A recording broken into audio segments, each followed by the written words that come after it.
Alright. So, here we are. We are in Satisfactory. And, yeah. Basically, everything going on in the city is bad right now. Like, there's horrible congestion. Some of the vehicles are going to the wrong places. It's rough out there. So we are going to just give up on that. We spent yesterday trying to fix that and arguably made it worse. So we're gonna upgrade and hopefully fix it this time. So the first thing I want to do is actually something that I've kind of been wanting to do for a while, which is make the truck stop more multi-purpose. Yes, thank you, Ada. I appreciate that.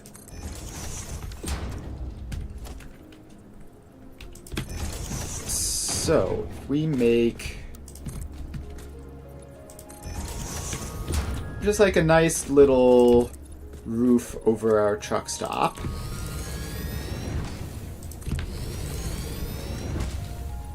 Something like this.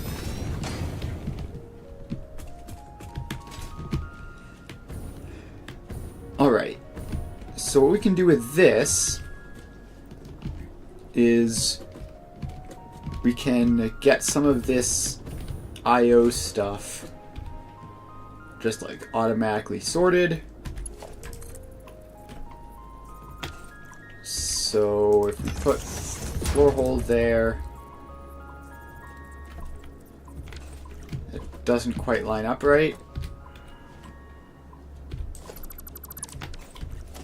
So that has to be there.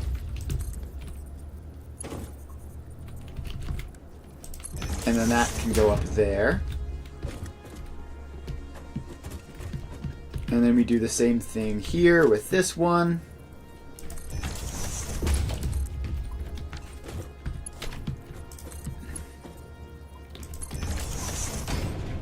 And then I guess the same thing with this one, although I care a lot less about it. And that can be a Mark 1, whereas these two should be Mark 4.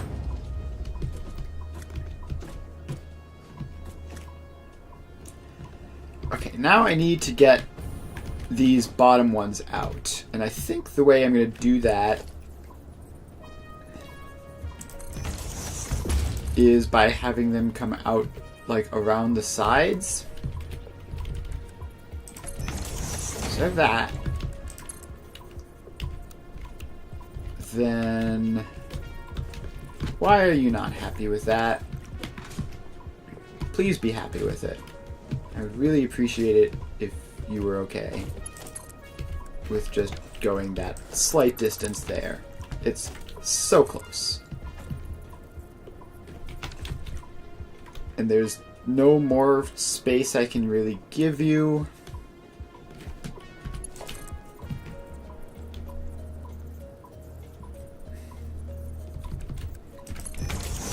Are you sure? Apparently, yes. Okay, well, I can wrap it around into this spot back here, I guess.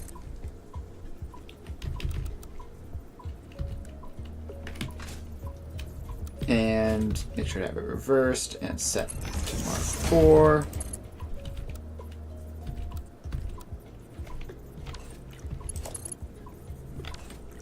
No, it's really unhappy. Alright, I have an even better idea.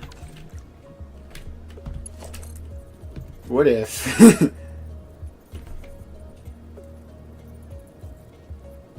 No, I mean, that's not going to work either, is it? So this is where having such cramped space is a problem.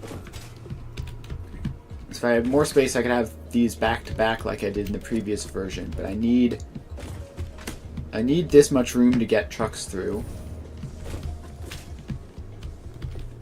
And so that they don't get confused about which one to stop in.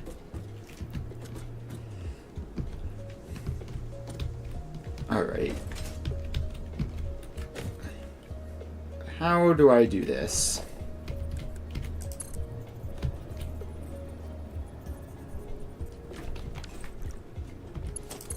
Alright, so it allows this for some reason.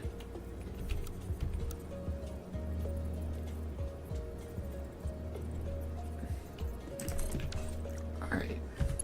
Wait, does it? No, it's just...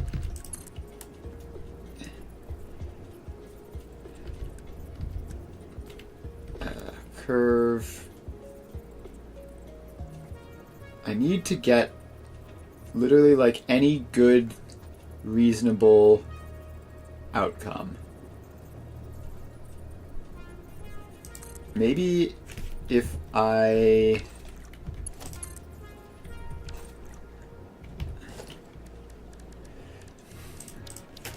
don't know. It seems like this should work. It really seems like something along these lines should work. If not, we will have to just go with a single belt, I guess. Let's see if this would work for this. Oh, I have that going the wrong way for that one, probably.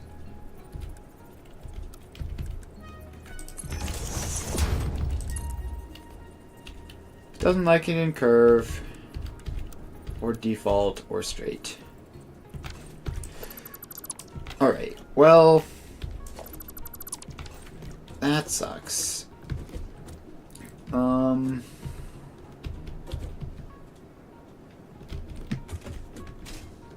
We really do need...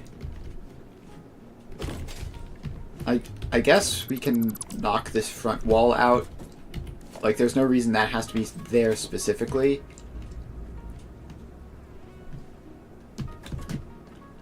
So this front could be wider.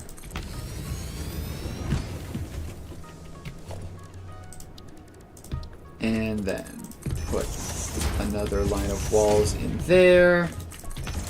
And then box it off there. And now we should have plenty of space for this.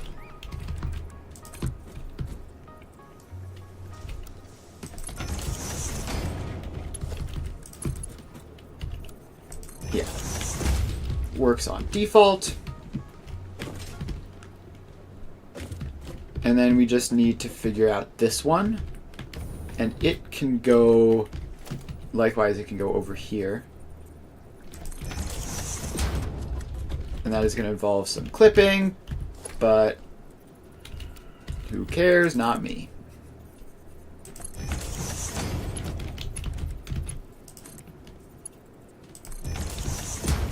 Alright.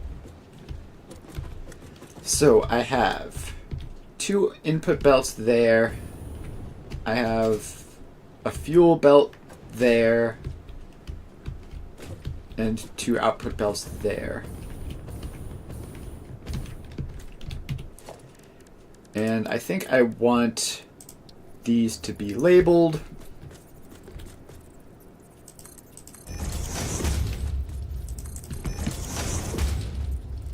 Because they're not intuitively obvious. And I have all the quartz crystals in the world, so that's fine.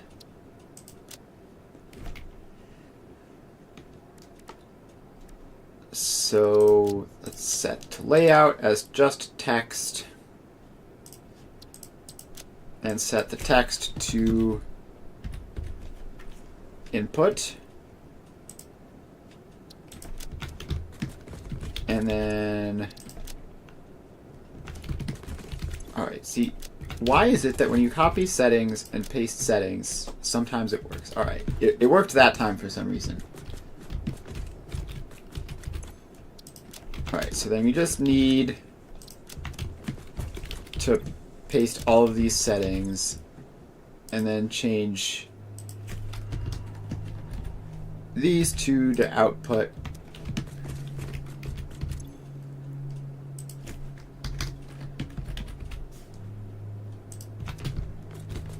And then this one to fuel.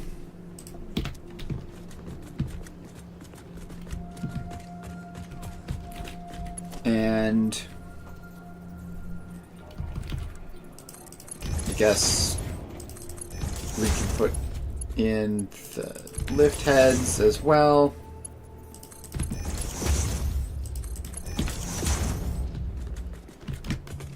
Which actually look quite convenient with those signs just sticking inside of them. Alright, and then we have to do the same thing on the other side. So let's put these in. Just, yeah, and it'll make sense. So for the outer ones, we want them lined up here. The inner ones will line up automatically.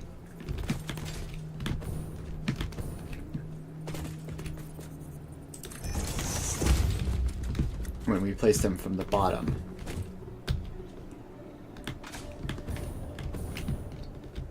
Ah, okay. So this wall is too far in. We have to take it out.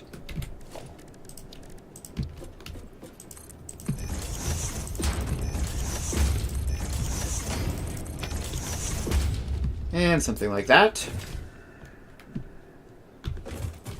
Okay, now we go... No, that's off center.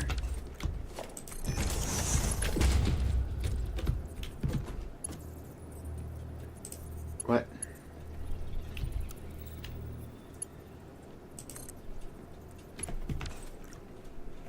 Why was doing that? Alright, this needs to be further back. Why are you like this?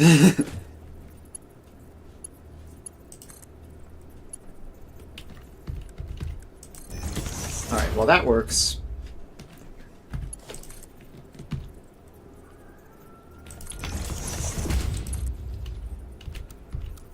And that is too close, so if we move it further back... Right there, the two sides are apparently not symmetrical, so that's cool. But it should be fine anyway. That goes there.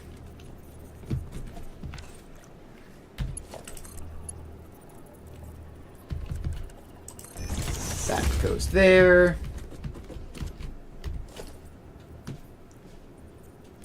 And then this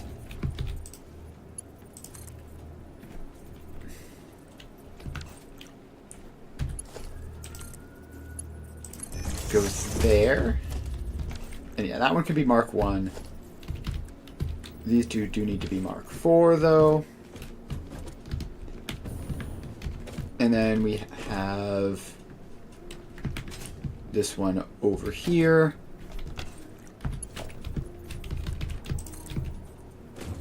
Which is the final output.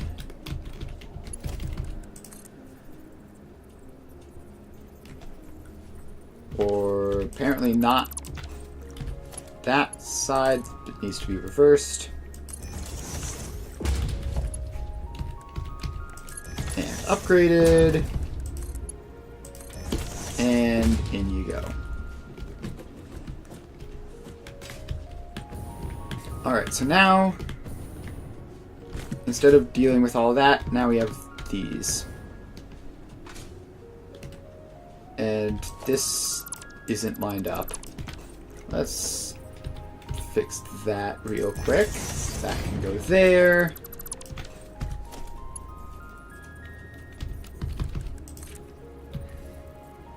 And then that goes all the way down. And that goes in.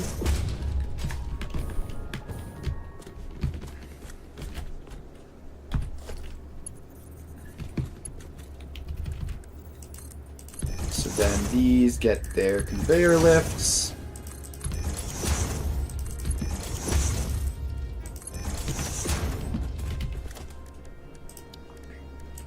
And they get their signs saying what they are, which can be tucked into the conveyor lifts themselves for space purposes.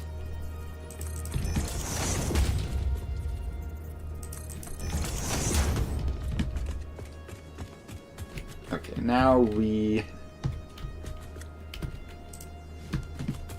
actually don't know. Okay, yeah, you can't actually set the text of the signs when the conveyor thing is there. So these two... No, okay. Let's just get them all the right layout first.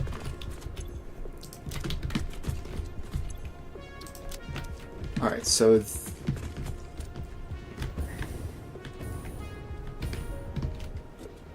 that's the fuel there. So the right two are the inputs. This is the fuel. Caps lock on. So then this is an output. And this is an output. And then those two are inputs. So it's mirrored. That's what's happened. But that's fine. Alright. So we have all that.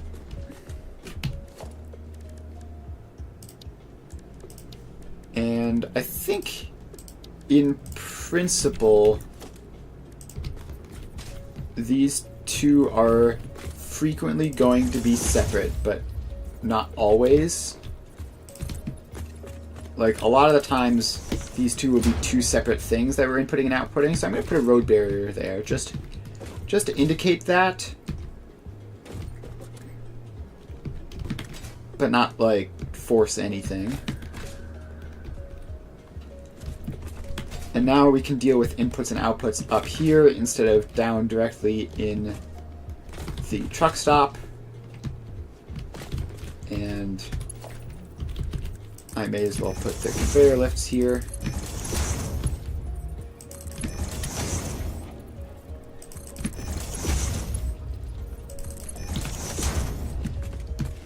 So yeah, the inputs basically are inputs into the factory. The outputs are outputs from the factory. That's what the labels mean.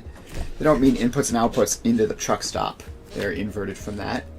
Because, sure, I guess. Alright, so now we have all of this. And so there are two options. We could close this off. Okay, wait, actually there is something that I want. So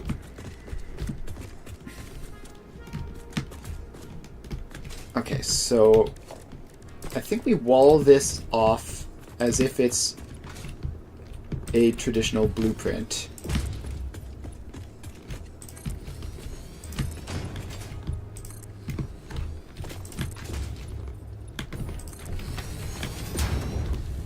Alright, so we have all of those.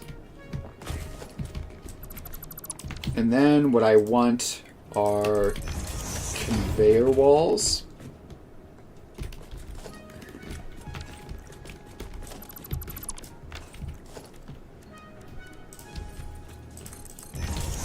Actually, hang on. There are... yeah, so then I can put another one there. My camera's off. Oh, it is, isn't it? I was not aware of that. Thank you for telling me. Set current properties to defaults. Alright, cool. I have fixed it.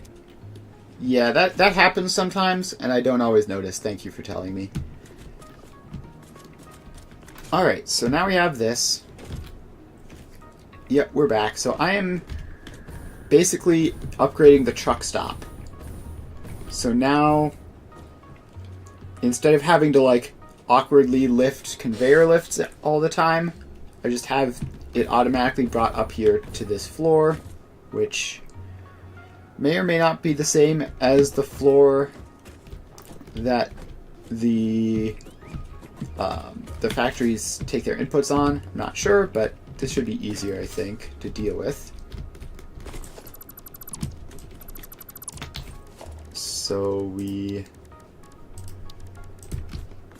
do the same thing there. And no, that. I don't want that to be a one wall. I want that to be a wall hole. That can then go there.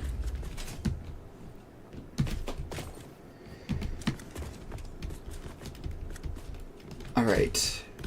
Now this...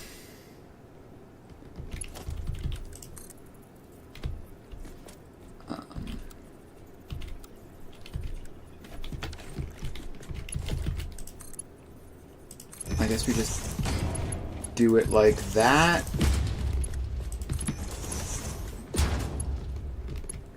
And we ignore the fuel input.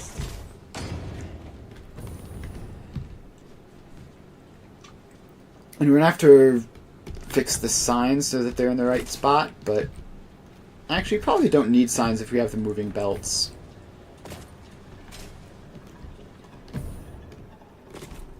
Yeah, probably don't need signs if we have moving belts.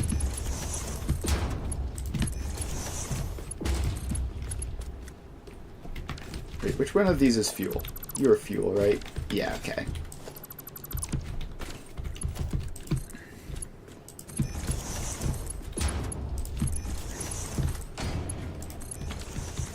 So that's all that. And obviously only 2 of these belts are going to ever actually be used. But we have all 4 of them pre-built. Okay, and then the last thing we need is fuel, which can be a wall hole here in the center, I guess. And then a splitter. Take that barrier out. Got caught on a belt. Alright, so then fuel is only ever going to need Mark 1 belts.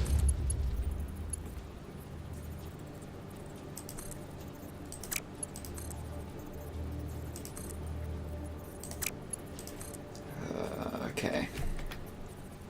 Stop being curve mode. So you just go in there. And you just go...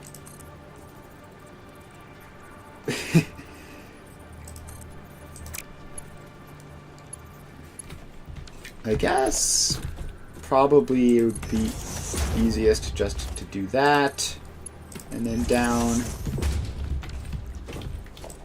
and then this can do the same thing, and that'll just look nicer.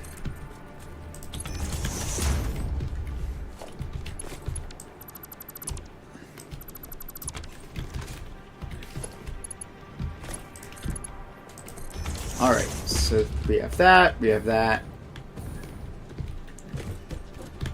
That is fuel checked off.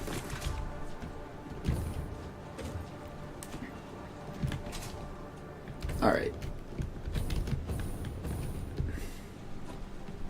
And now the only thing we need is the signs. So let's get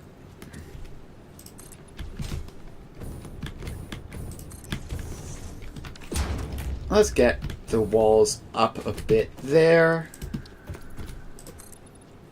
and have them go all the way around.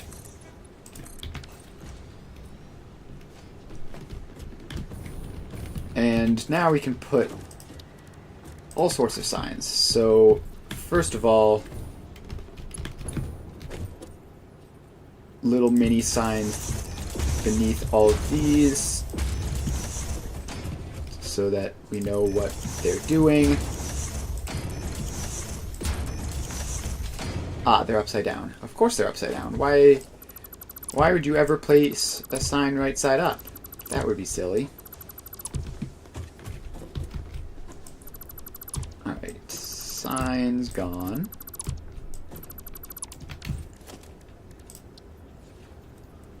Now we place the same signs, but right side up this time.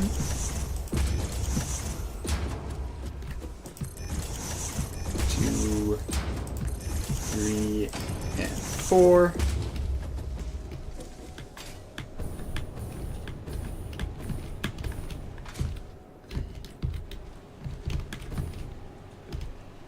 Alright, so this is an output belt, so this would output into the factory,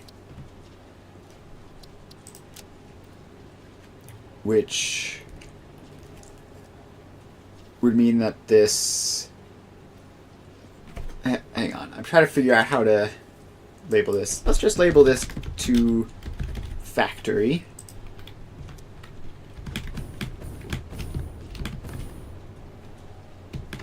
Right, because it's going out of the truck stop into the factory. We'll label that one same way.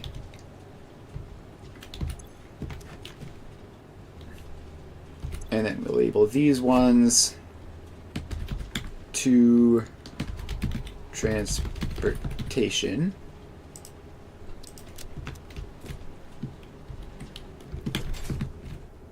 Because they are going from the factory into the truck stop.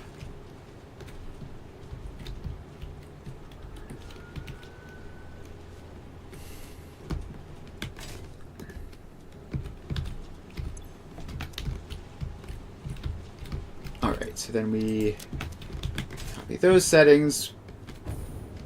Alright. These are the two factory settings that we have copied. Yeah, so those go here.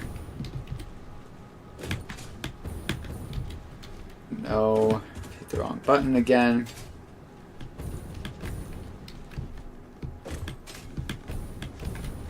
This is remarkably difficult to do. I'm just gonna... Okay. Paste settings? No, okay. Layout, text only. To factory. Control C, Control V.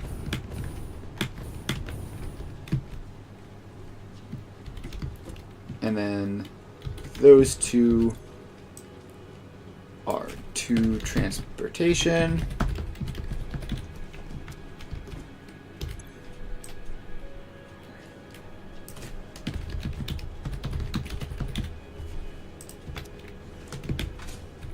Alright. And then these ones didn't work for whatever reason, so I'll have to change the layout there, copy those settings, paste them there, and there. Okay, I have no idea why some of the settings were pasting and others weren't, but there we go. And we label this one as fuel, and we can even give it a fun little package fuel icon. Alright, so those are the smaller signs, and now we get the big signs. Does a large billboard fit here? Yes, just about. I have to put more walls behind it, but that's fine.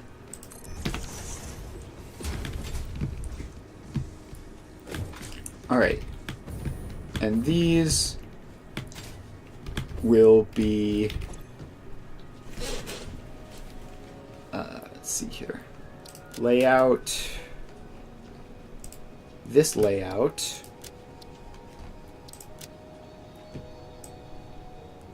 and we want the colors to be, how do you make it not a weird green?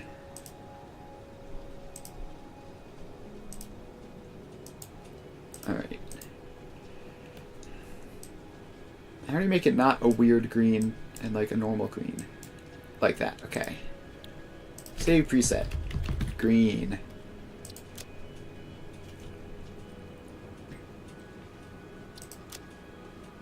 And then the text will be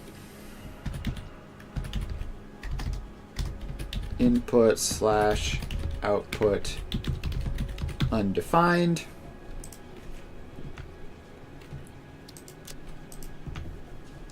And we will copy those settings and put them over there.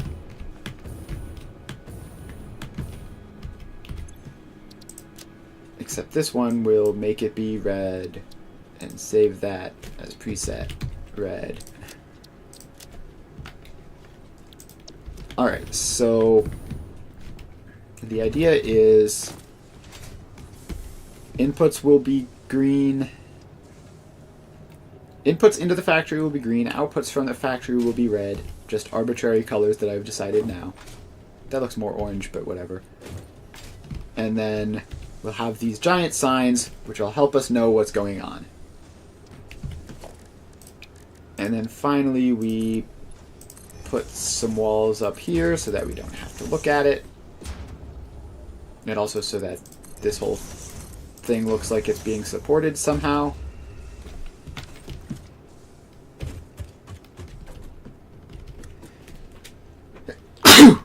Sorry about that.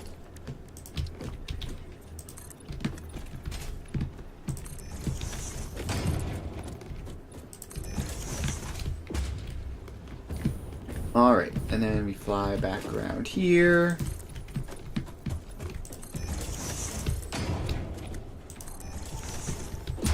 And there we go.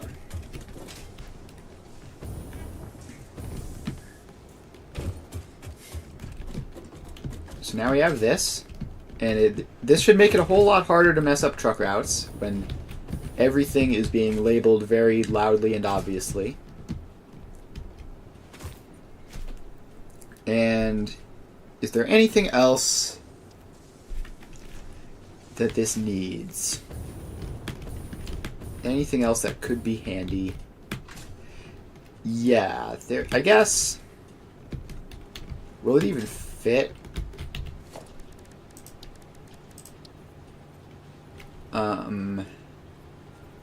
Yes, it will. If we put an awesome sink in here, then this can also handle the output of like overflow stuff. But it's not going to be easy. So in order for that to work, we need to take all of these belts and put splitters on them. So let's get that splitter in there. And gosh, these belts really rocket you around, huh? Alright, that's not lined up properly.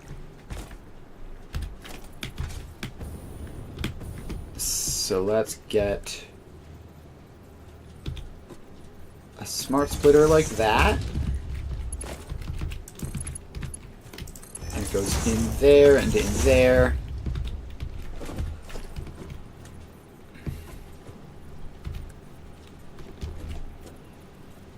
And it says it's turning too sharply to attach, so I guess we'll make this straight so that it definitely won't be turning too sharply to attach.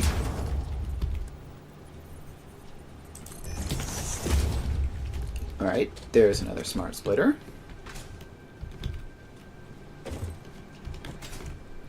And then we're going to do the same thing over on this side. Taking these two belts and putting smart splitters on them.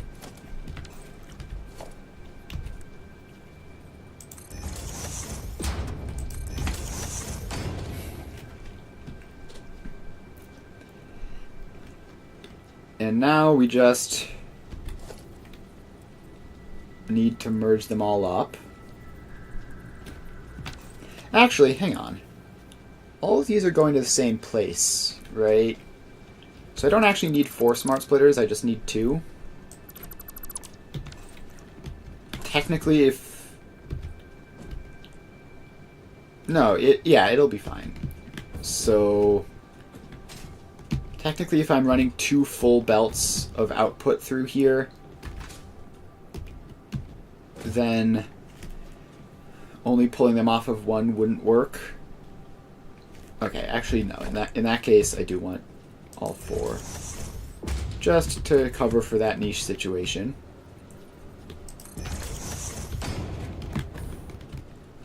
Okay, so we have all of that. Now we need to make space for this,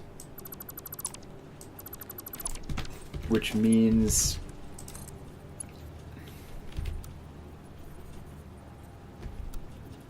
I think making this more compact and doing that manually. So that can go over that way. This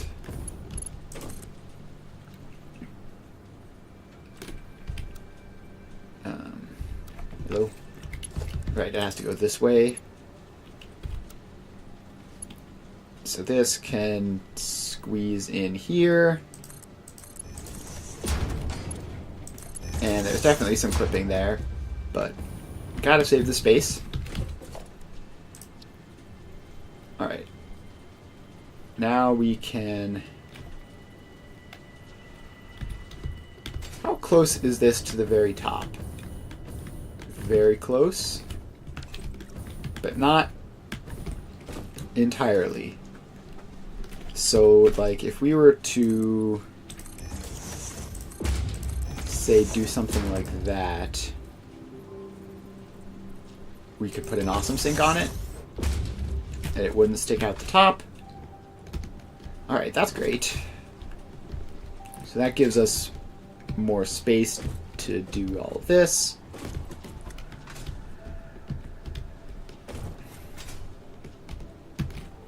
And this is inconveniently in the way now. So let's tear that down. And yeah, let's just move this splitter back up here.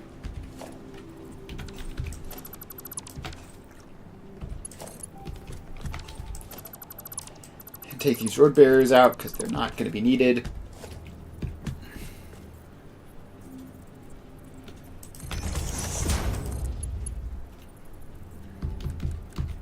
Alright, so then that goes down there.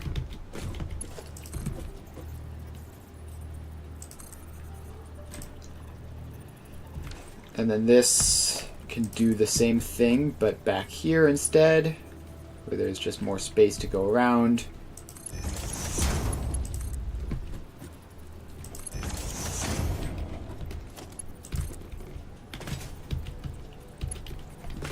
And we take that down. We put that in there. We put that in there. Now we just need to merge all of these up.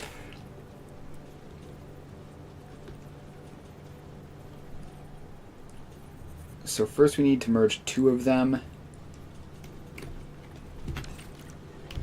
This is actually going to be quite difficult, isn't it? So, okay, we can fit a merger in here.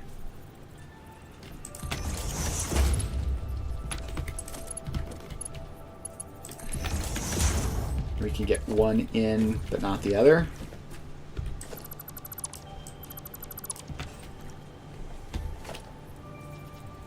Okay. Where can we put this where it'll work?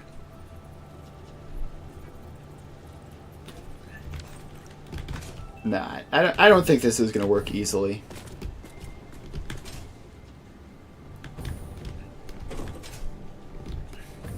What I wanted to do is have overflow put into a sink just automatically and not have to worry about that, but I think there's just not enough space up here. This floor is cramped as it is.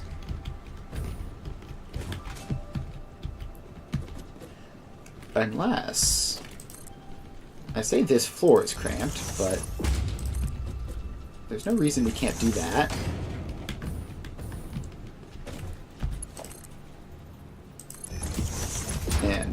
that.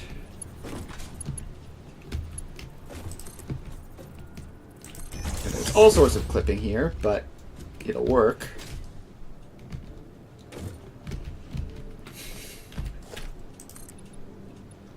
So let's have that floor there.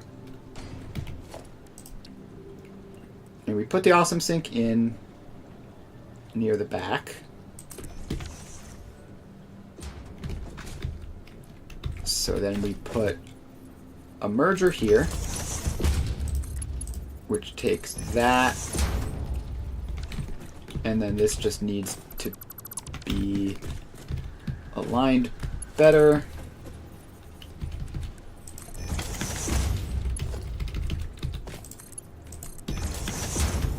So do that. That's one merger.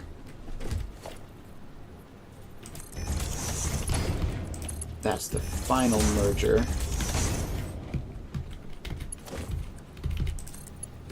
And that needs to not go up so high. So that comes from there.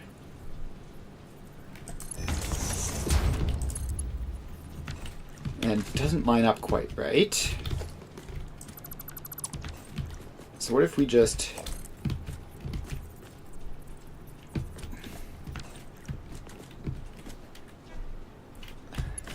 put it like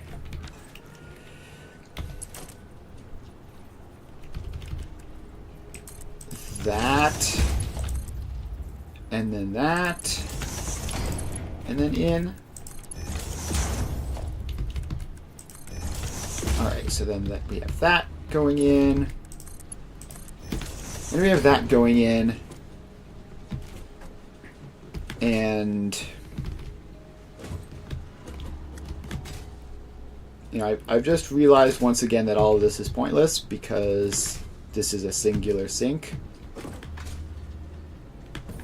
which means this can only take a single belt of overflow.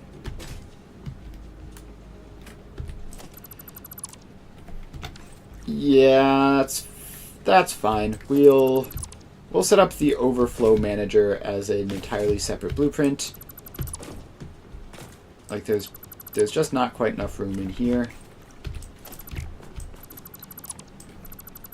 to get another sink and everything sorted into that, so let's tear all of this apart. This is a lot of max speed bell switch. We do not need.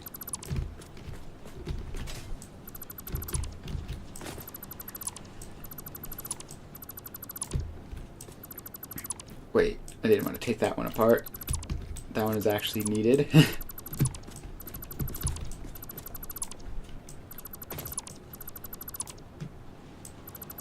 Alright. You have access to turbo fuel.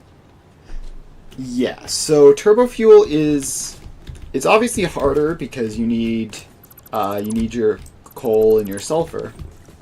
But yeah, if you have the turbo fuel, then it is a better fuel source.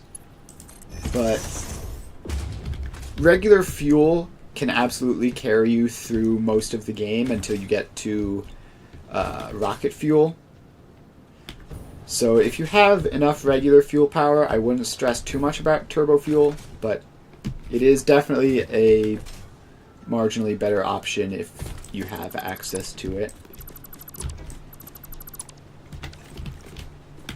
What is all that? Okay.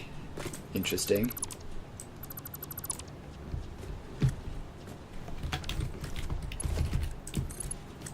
Alright.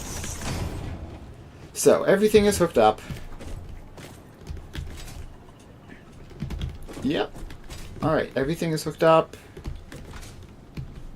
All fixed and good to go.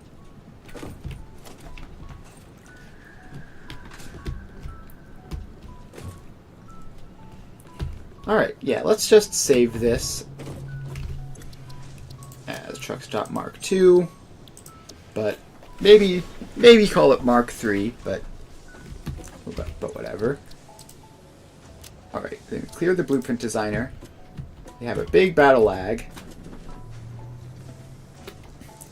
So now what we want to do is the output.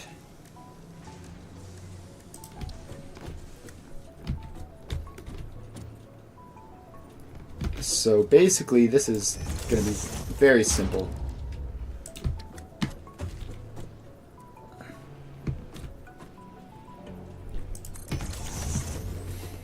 So we have that, we have that.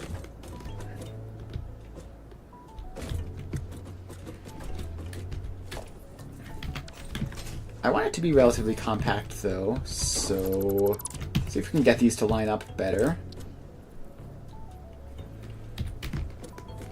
Hold that there. We do a little tiny nudge, and we can get them lined up perfectly like that.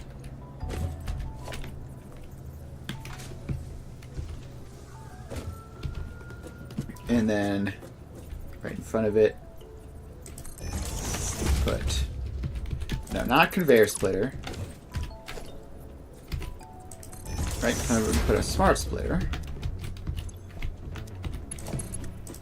So that goes into that.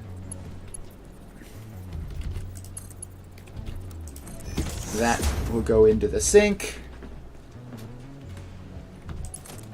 which gets a power pole, because why not?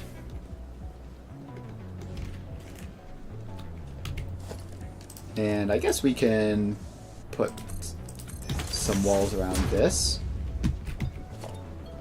So we put a wall in there, then we put a wall hole like there.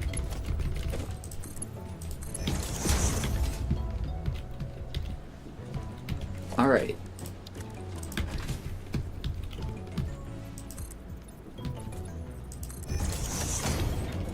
And then we just bring the walls around.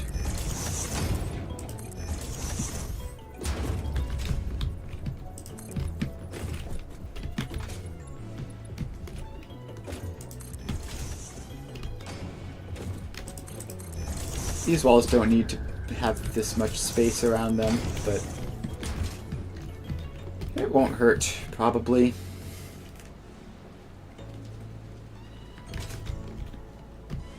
So yeah, then you just put the output in there, and it'll put some in a box, some in a sink. And actually, I want this to be dimensional, I think.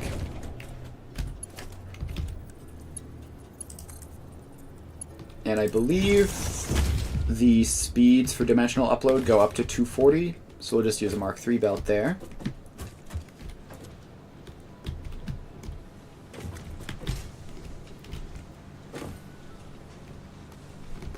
So then we can call this the... Don't forget to check the splitter settings. You are so right. Thank you. Hello. Alright. Center any right overflow. Yeah, I have been known to forget splitter settings from time to time, including right now. So now it'll prioritize going to the dimensional storage, and then if there's any spare, it'll sync it. Alright. So then I can call this storage plus sync, because I always end up building like those two things a lot. So now we have a blueprint for it. Alright. Other blueprints that we need. So I guess the next thing to do will be to start working on the blueprints for like specific factory things. So if we load up this, we need... Where's the entrance for this? So this is like our main blueprint. So we need to make a new pure iron blueprint because the old one is old.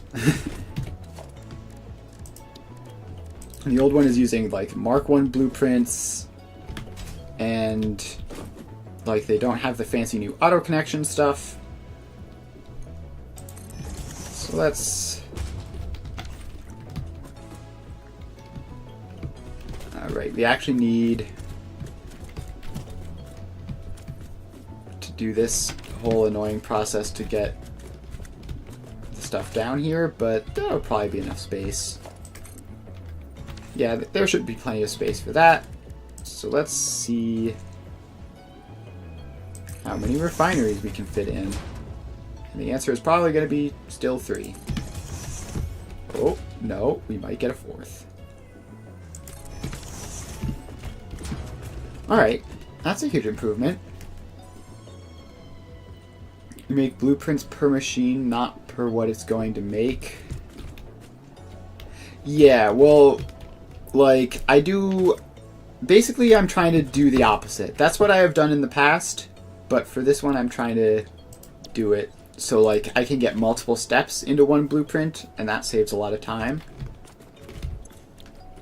For the pure iron ingots, it's not so much of a big deal, but... Alright, so we have all of these. And how much is this going to be? 65, 130. So this is going to be 260. The pure iron ingot has an uncanny ability to be just slightly inconvenient in how much resources it outputs. I guess being slightly less than a Mark III is more convenient than being slightly more than a Mark I or a Mark II. And then the inputs are 35, 70, 140 iron ore and 80 water. So we need to go up to this floor now, which will have a bunch of refineries sticking through it.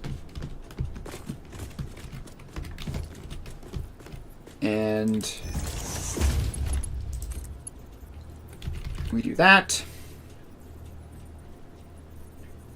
The inputs are 130, so this needs to be Mark III, and that'll be the iron. And then we can sneak the water unpackager over here, probably. This nice little corner we have here. And we need 80 water for this, so that'll be a Mark II belt. And it's in straight mode. Alright, so then packaged water goes into there and is unpackaged at 80 a minute. Alright, this is one of the ones where this blueprint doesn't work properly because it has 2 outputs. And in fact, I should just make a second version of this blueprint that handles 2 outputs, because this is going to be a relatively common thing. Alright, so let's just put that floor hole like there. Wait, no, this doesn't need a floor hole. What this needs is... it needs a wall hole.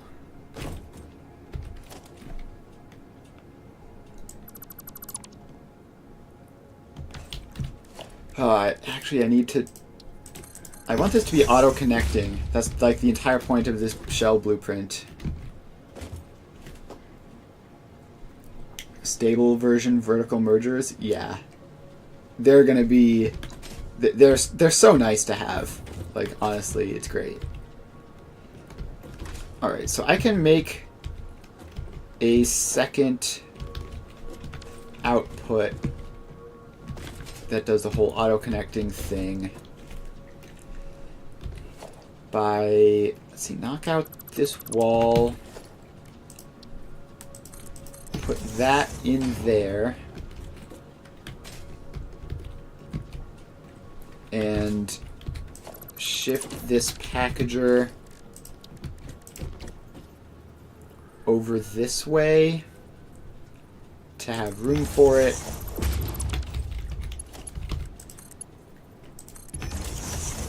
And then we put the floor holes there and there. And right, this is the complicated part, which is why I made this whole blueprint. And actually that floor hole isn't there, it's actually over here because it runs along the ceiling. Yeah, I was really hoping I wouldn't have to worry about doing all this stuff again. But here we are. So this runs down because it's an output.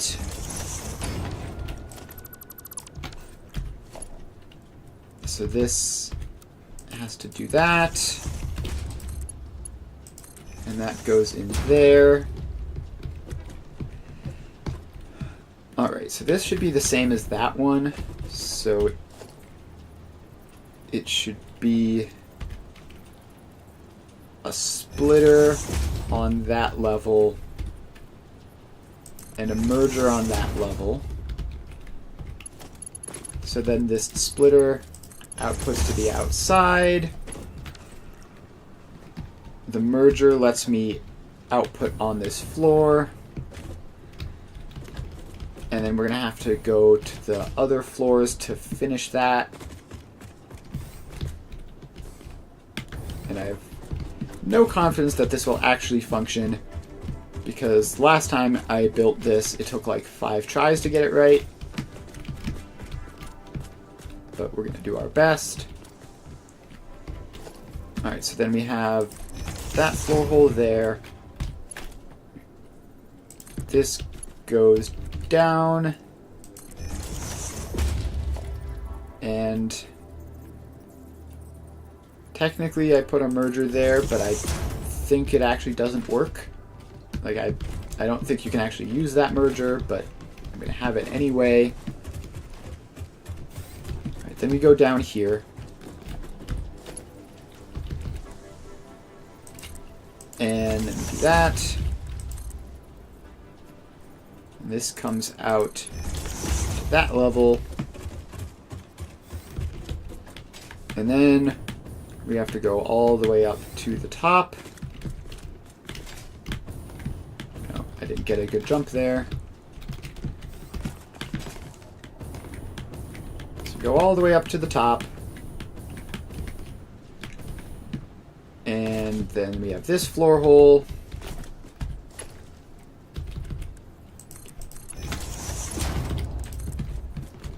And then that lines up like that. Alright, and the second auto-connecting output should be all set up. Now we just have to get back in here and finish what we were doing.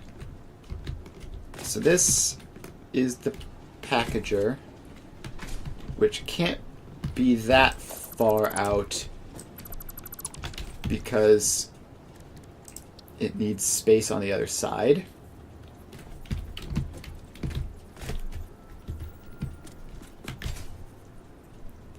So I guess if we put it there,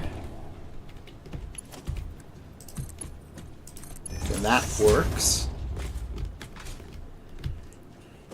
Alright, and then the packager takes its solid output and sneaks it around somewhere. Like, how about around that way? And then up. And these need to be marked 2. but we're getting serious lag. I'm going to save the game in expectation of an imminent crash. Alright, so then this goes into there, which is the canister output, and that should all be dealt with then. And then we need a floor hole, which I guess needs to be shifted over there just for room. And that goes down.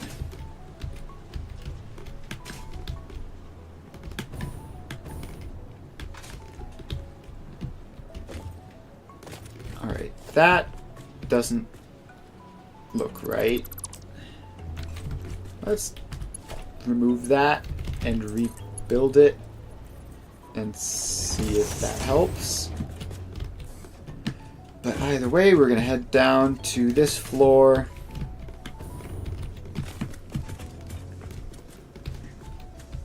And we have the water there, we have the iron ore there, so let's just get this down. And okay, that's actually going to be annoying. So what we actually need is like this one.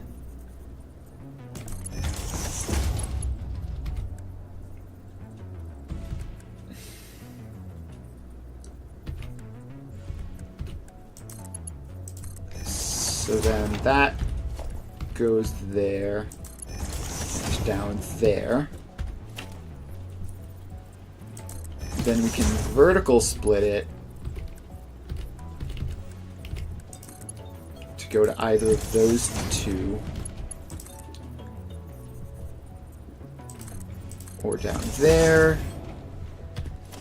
where it feeds into a regular old splitter.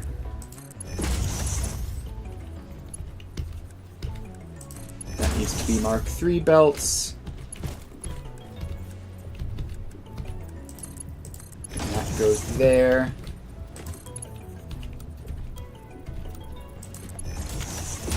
And that goes there. Alright, solids hooked up.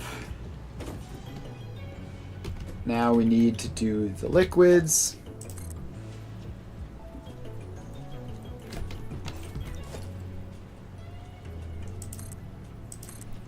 Which will either be way easier or way harder, depending on if this works first try.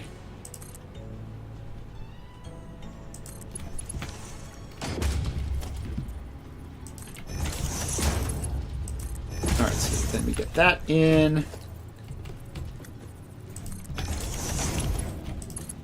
I love the just constant stream of your vehicles have deadlocked in the background, which is, of course, why I'm doing all of this, because the old factory is basically falling apart, and I need to just do everything from scratch in a new one.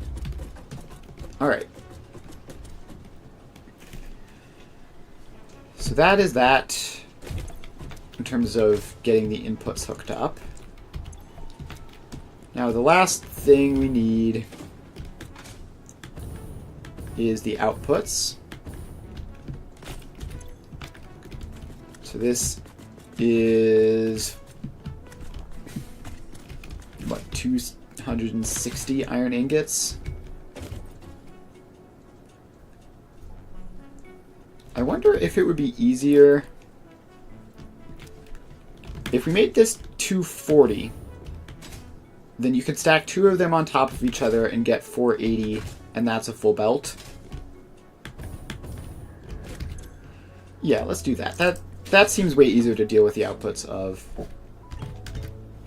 So let's make those all 60 instead of 65.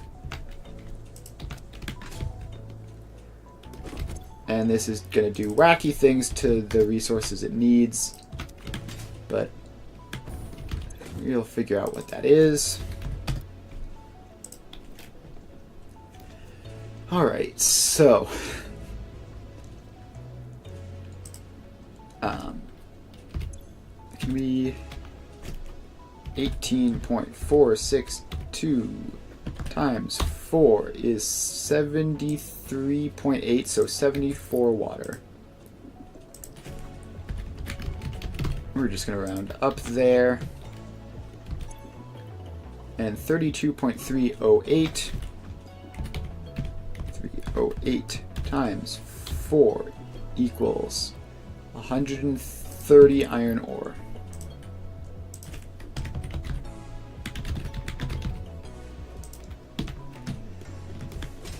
Or close enough. We're overshooting both of those a little bit, but that's fine.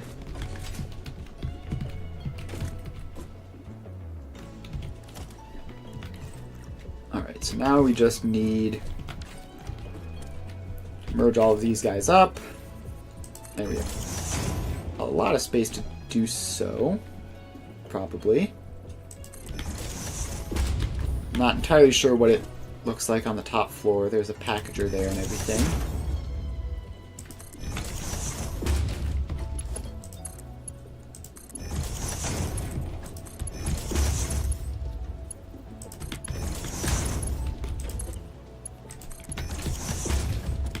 Alright, and then this can be Mark 3 all the way down.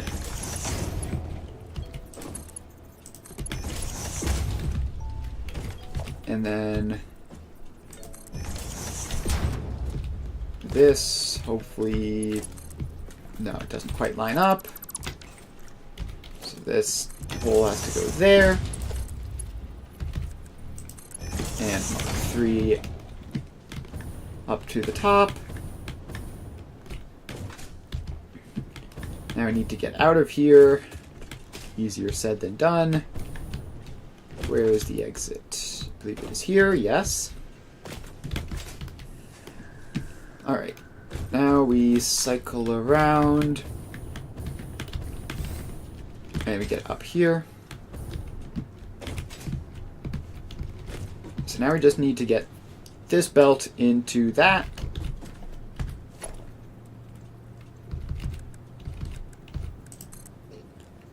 So we give that some height. Get it onto the wall, get it a bit further, and then out. And then we just upgrade all of those. And that should be everything except hooking the power up. So let's do that. Get a nice Mark III power pole right by the door for easy access.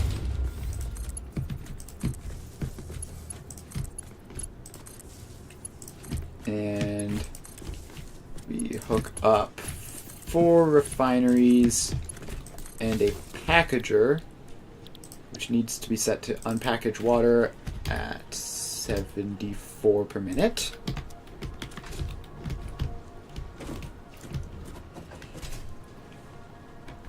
Alright, and I believe that is everything, and we can save this and hope it works. So this is pure iron V2, which is inputs of 130 iron ore and 74 packaged water, and outputs of 240 iron ore, not iron ore, iron ingots.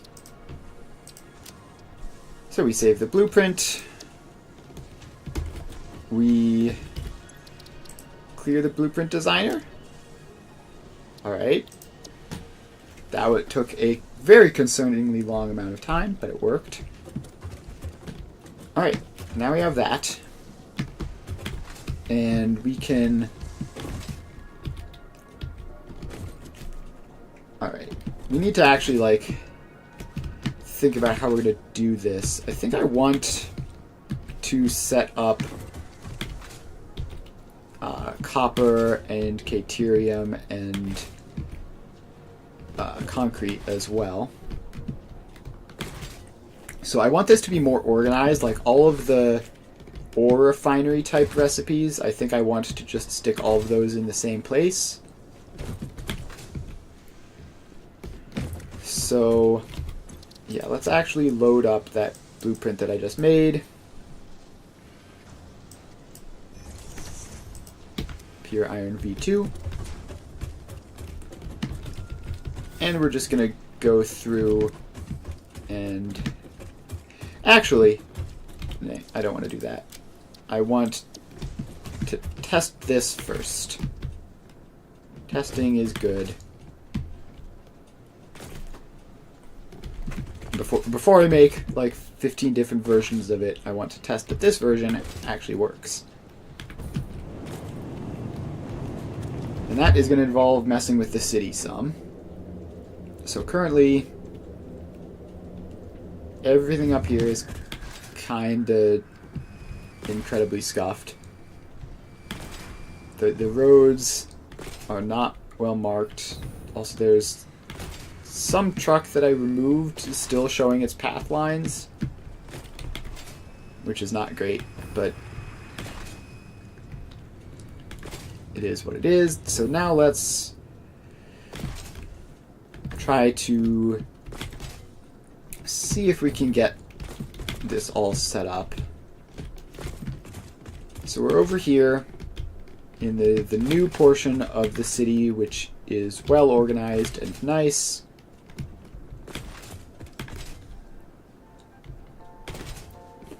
And I think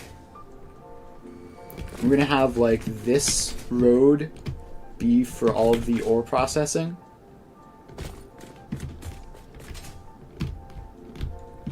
So first off, let's go into blueprints, put pure iron in the correct category as opposed to being in the wrong category. And then let's get the road blueprint and put that in. So we have this nice intersection here, which... Is that this blueprint? Yes. Okay, cool. Alright, so we have a nice intersection, and I think we are going to have this... We could do like iron there, copper there, and then like caterium and concrete along that way, or something like that would make sense. So yeah, this will be where the iron ingots go. So let's get some floor tiles in. And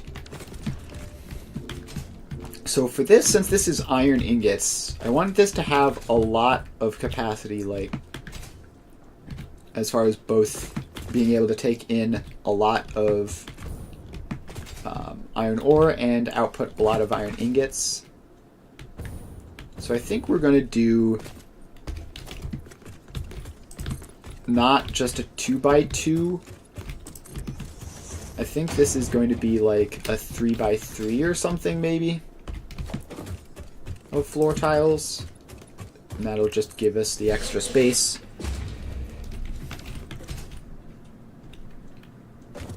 So, floor tile there.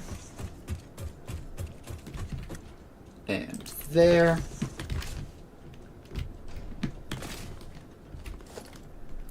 So yeah, currently we have...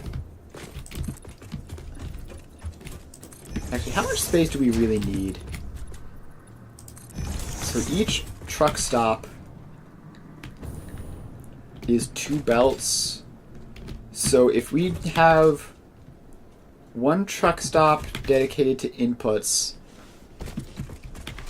That would be probably more than enough. So one truck stop dedicated to inputs would be 480.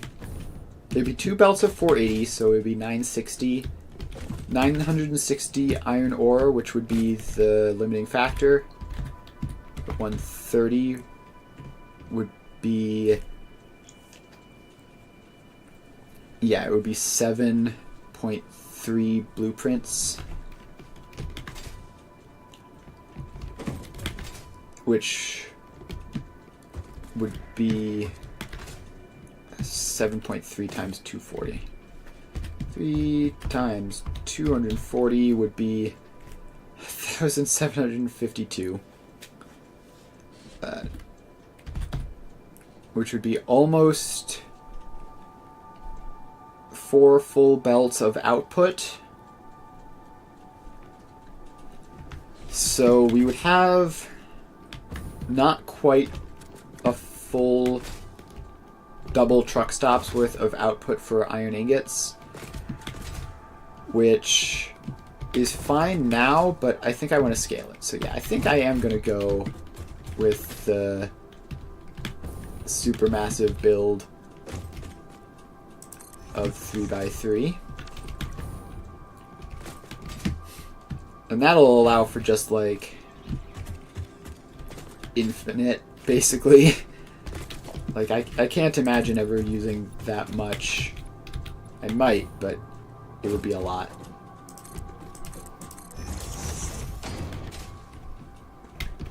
So we just expand that out. And we stand here in the middle. And we place a floor tile. And we stand here. And we place a floor tile.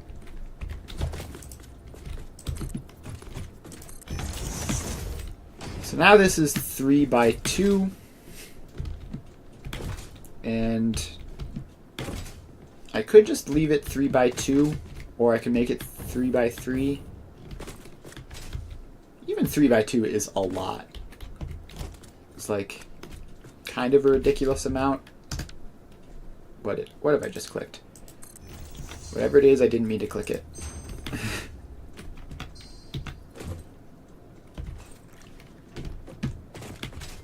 Right, am I fine with 3x2 being the size of this factory?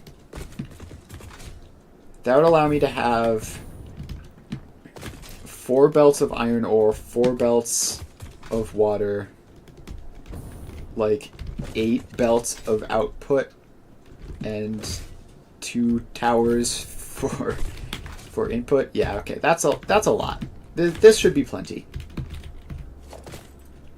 So let's set truck stop to blueprint mode. And we need encased industrial beams. That's going to be the limiting factor.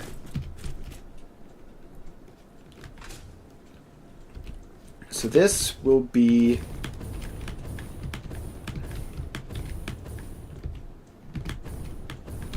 the iron ore input, I guess. So select icon, iron ore, change text, input, iron ore. And then paste that over there. So this will take a whole lot of iron ore and convert it into the factory. Which, now that I think about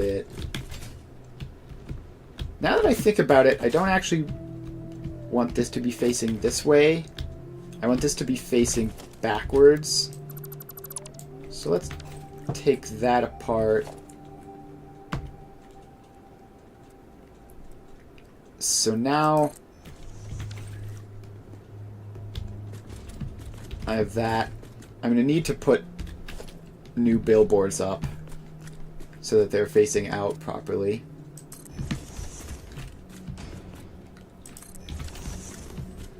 So let's just slap those on.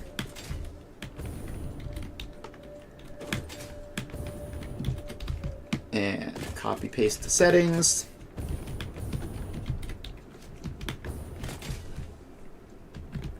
Alright, so that will take in 1 billion iron ore, and then the factory will be back there where the belts can go. And where are the encased industrial beams being produced? Out, I think they're being produced out in the wilderness somewhere. Which, oh, hang on, that's, no, that's not them, that's something else. Is that them back there? Maybe? I don't actually, wait. I think we're actually literally coincidentally right on top of them. I'm pretty sure that's what this is, right? Yeah, alright. Well, that works out. I'm gonna grab a couple stacks of those. And we're gonna need to increase the encased industrial beam production at some point. And some point soon. And also, can we get a ladder up there from here? A good effort, I suppose. Thank you, Ada, for jump scaring me with random voice lines out of nowhere.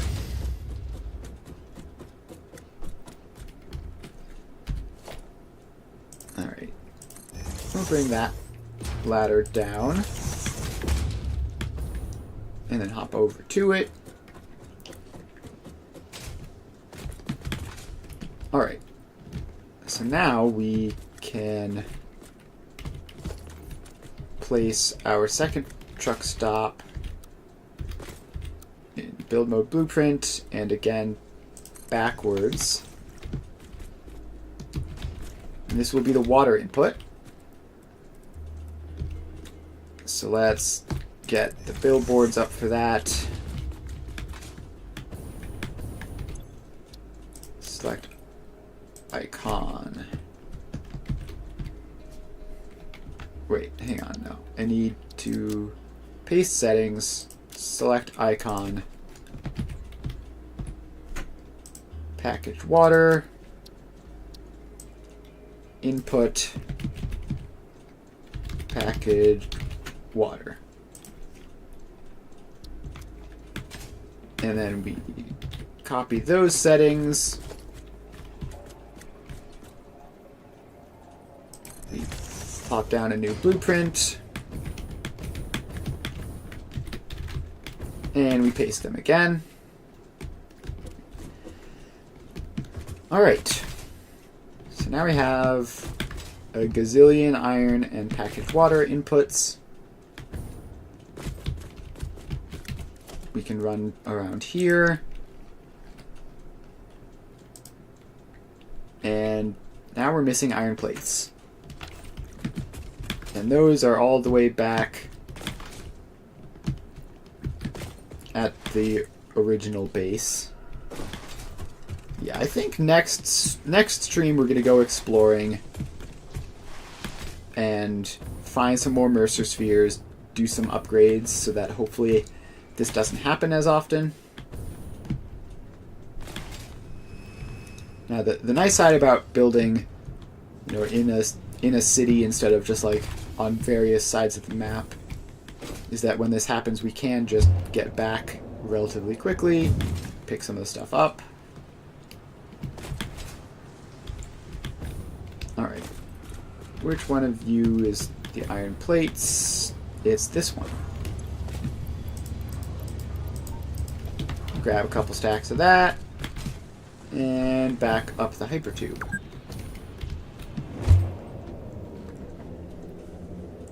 Alright, up the hypertube we go.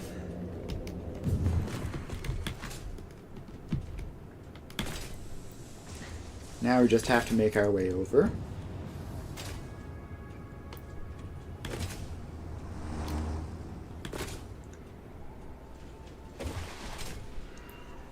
Alright. Just about there.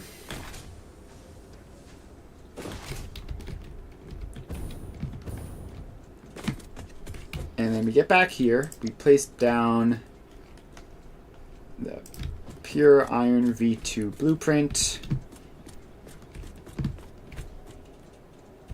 And we're going to have to rotate it like that. Alright. So we have that. Oh, the other thing we need is a packaged water output. So we need another truck stop. And this is presumably going to have like the same overall capacity as the water one. So let's run that road along there.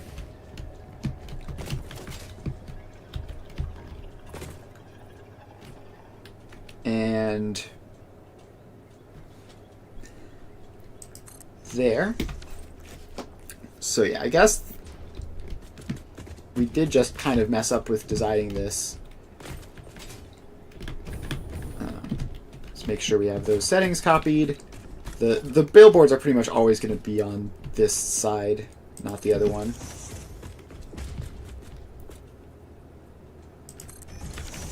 Alright, so we hop up here, we don't mess up, copy the settings. Oh, hover packs, how I miss hover packs. Copy the settings. And then we make that red and canister and text output empty canister. Alright, then we paste, I hit the wrong button. So we have to do all that again. Make this empty canisters. We go output empty canister. And we make it red. Then we copy those settings. And we paste them there, and it does nothing for some reason. I don't fully understand how that works. Alright, so we have all of those. And we have this. So let's just preemptively get a second one up there. No, we need even more encased industrial beams. We need so many. Alright, so instead, then, we are going to hook this first floor up.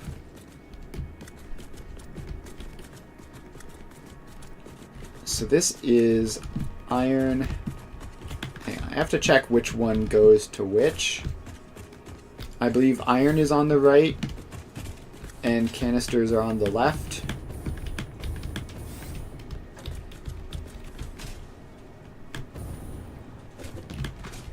Let's see here. Yeah, so iron is the one on the far right. Canisters are the one on the far left. And then... Okay, so this is iron.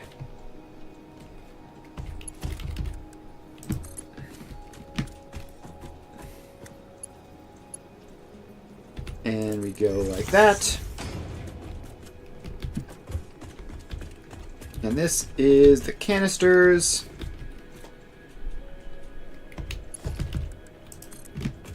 And we bring them along there.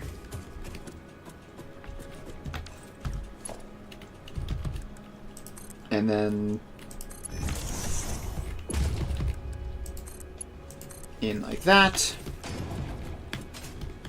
Alright, so packaged water in, check. Iron ore in, check. Next up, we have packages out, and we also need another truck stop here, which is where the actual iron ingots get output. And we might need 2 of them.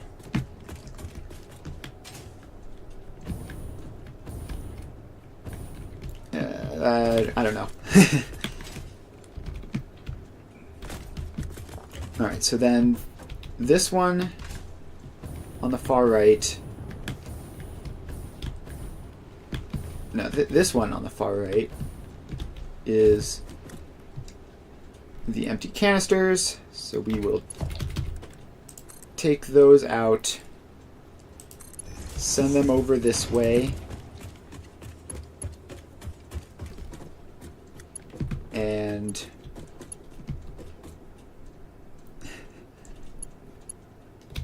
gosh, there's not much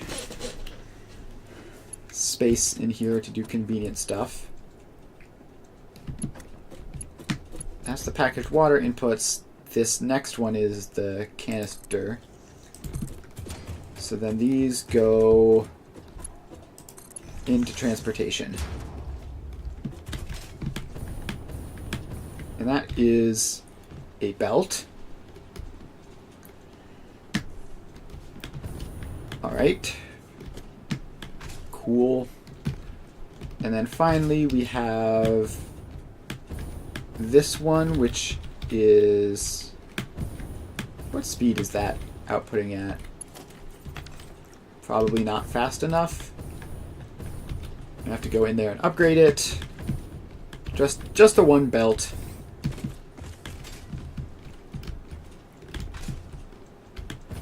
Or yeah, just this belt. It needs to be Mark IV as well. As do these, actually.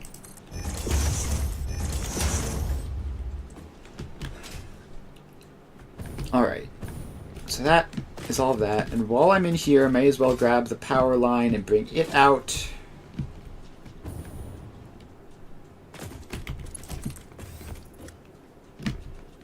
So then this can hook up to all of these truck stops.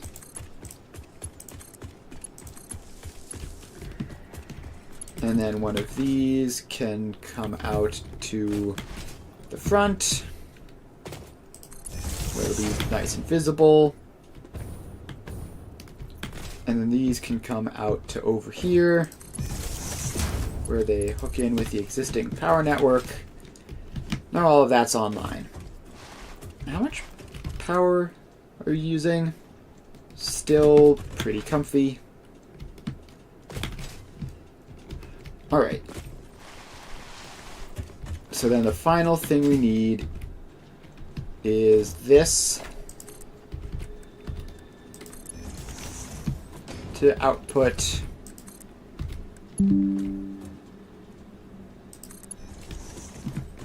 over here. And I'm going to need to actually make it over there.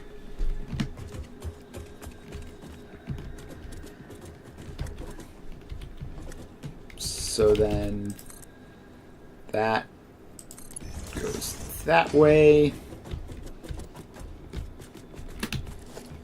So I'm going to need to get just like a stackable conveyor pole right here in the middle, which I will destroy as soon as I do that and that. Then I take this conveyor pole out and leave that belt flying.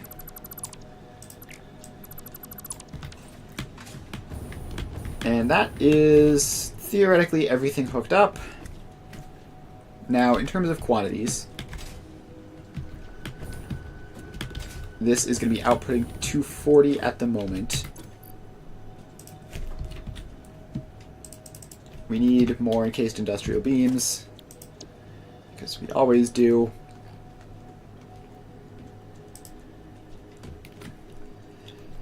It needs 415 of them. Yikes. And then the inputs will be like 130 water, outputs will be 130-ish water, 260-ish iron, outputs will be 480-ish iron ingots. And then all of that will be done, and we'll just have to get a supply of packaged water and iron ore over here.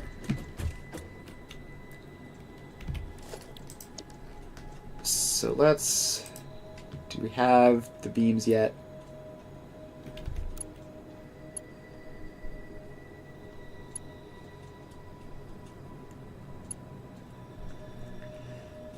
Alright, so I'm pretty sure placing it like this, it'll auto-snap once we have the encased industrial beams, which we are getting close to. Just another minute.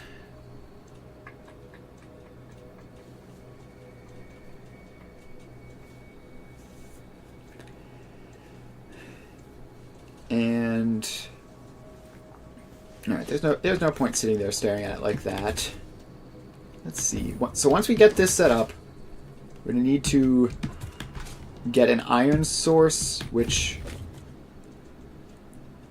fortunately there's plenty of iron out there. And I think we're going to bring the iron in via train. And we can probably just like move the train from the old factory and just have that supply this instead. And that should work.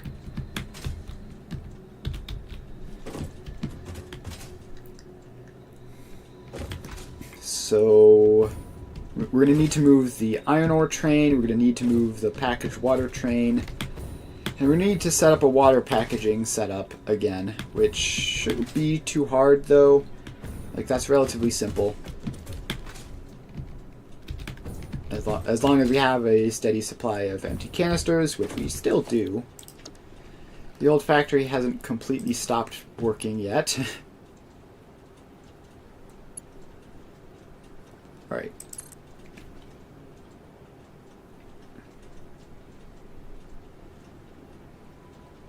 Conveyor belt is too steep.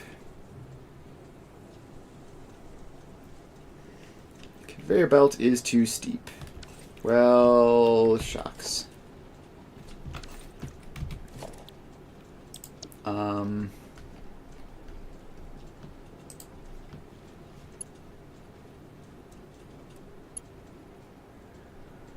Why does it sound like it auto snaps when I do it that way as well?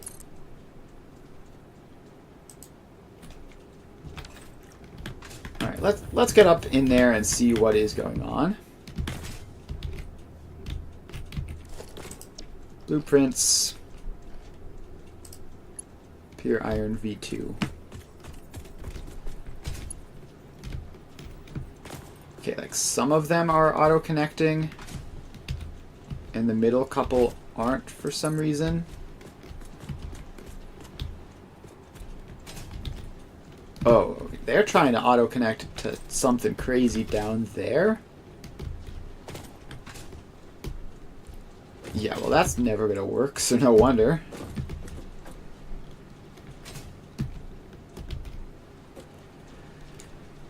Okay. How do we fix that? Maybe if we make these like go onto higher conveyor poles.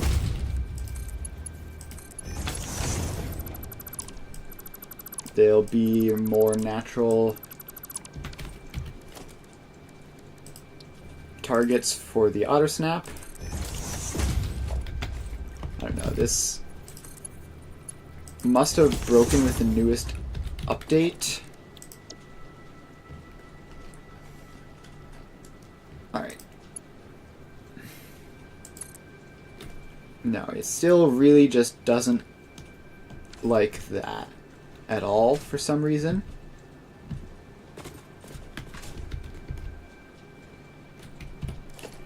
Alright, well, that's annoying, but we can just place this on build mode blueprint and then snap them in manually.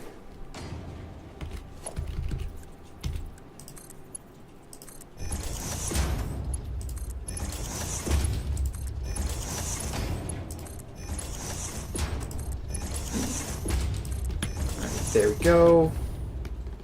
And wait, did I don't think I built the box shell for some reason instead of the actual blueprint that I wanted to build. Right. So let's get rid of all those. Let's manually and carefully get rid of those.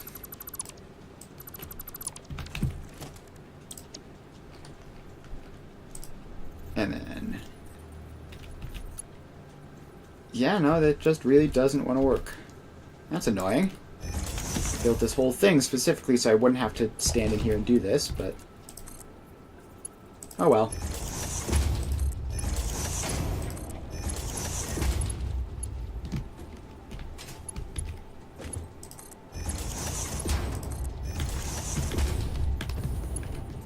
So now we just do all of that, and done.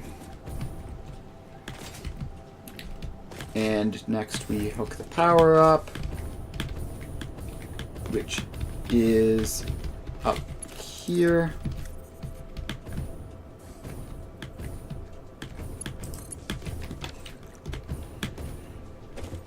And that should be that. Still quite straightforward to do. It is slightly less straightforward than I'd like.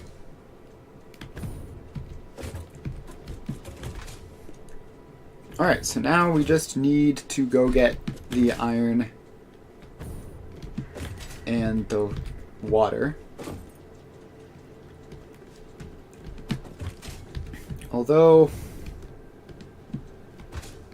I mean, yeah, so we're gonna have to get locations for those. So I think we could have like the factories extend this way and then have like this row here be various inputs. That would make a lot of sense.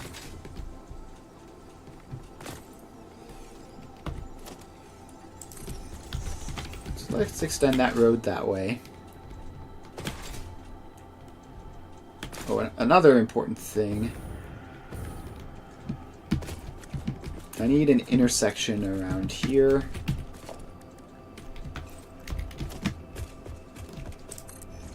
So this road has to actually wrap around to the back for the outputs to work.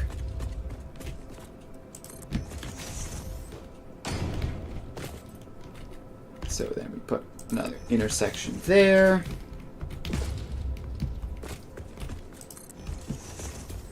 And then we run this road along this way.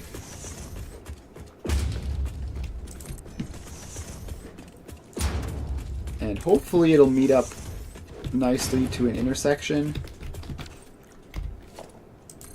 Like if I make that an intersection, that works great. Cool. And then there's just this awkward gap here that I need to fill in.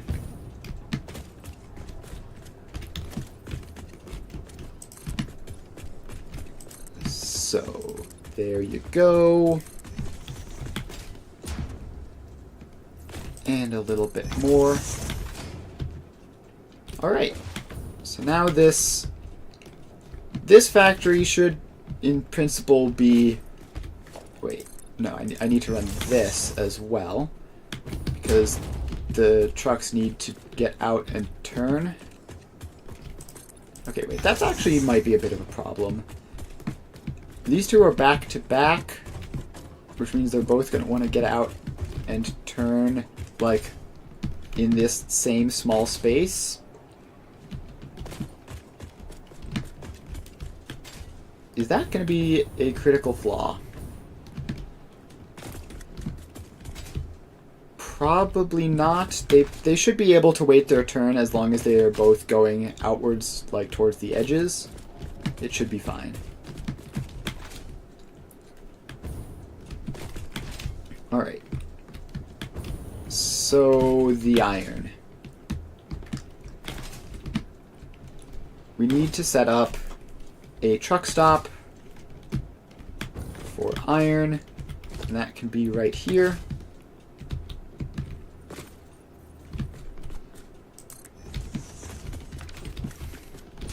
And we'll give it some space to be big. We'll make this just like probably just a 2x1 would be enough.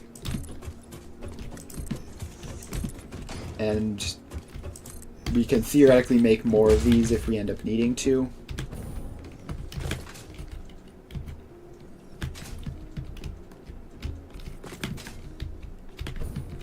Two.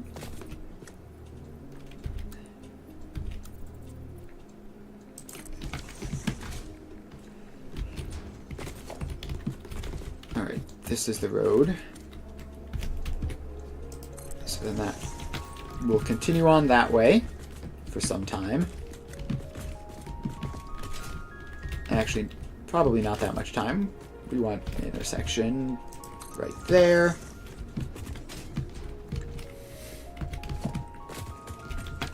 And now we are low on concrete. Yeah, feeling like the need to do some exploration real soon. That'll be next stream. So on Friday we're going to go out, grab a bunch of Mercer Spheres. Actually, we might even do that this stream if we finish setting all this up. Alright, where is the concrete? Somewhere in here is a massive concrete factory.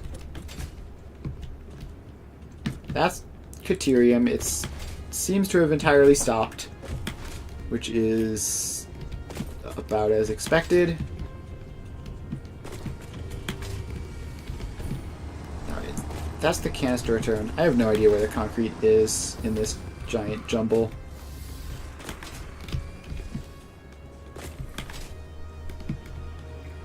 I'm just gonna keep on moving.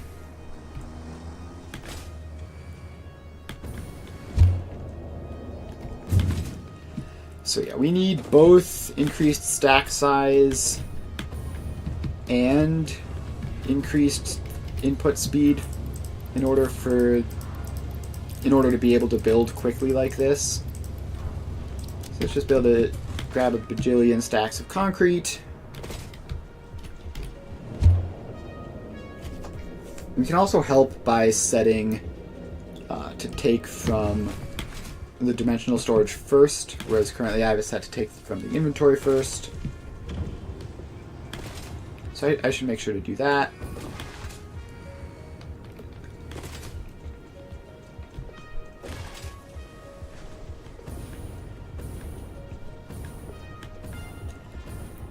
Alright, so here we are. And we have our nice little future iron stop.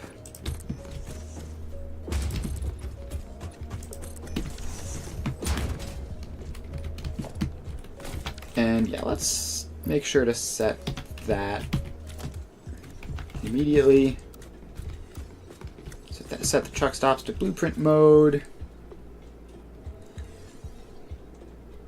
And place it in there. we'll just have the one. We'll leave this space for now. Yeah, this is still like a lot of iron ore. So now we hop up here. We set this to be red. We set this to iron ore. And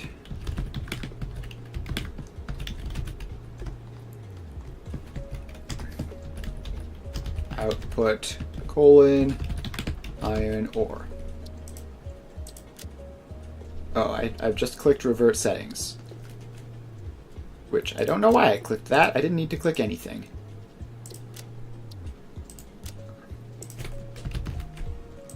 So let's just go through all of that again.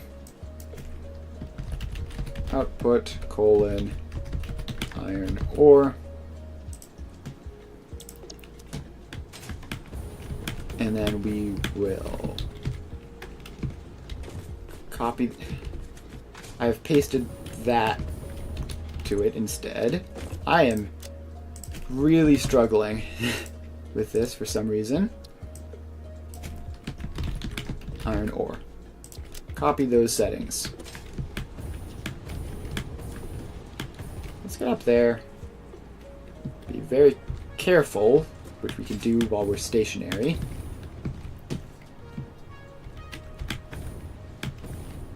Alright. We've done it. Now we just need to hook this up to that. And now we just need to hook this up to an actual source of iron ore. Which is easier said than done. But we could run a train in here. Maybe. So, okay, so we could have this area be like a loop where trains go in and around and out. And then could attach like all of our input trains to that loop.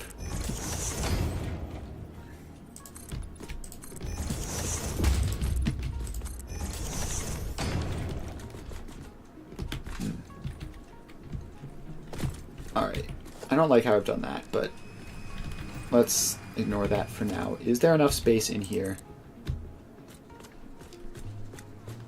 Okay. Train loops are not... They don't turn sharply. Yeah, let's take that out.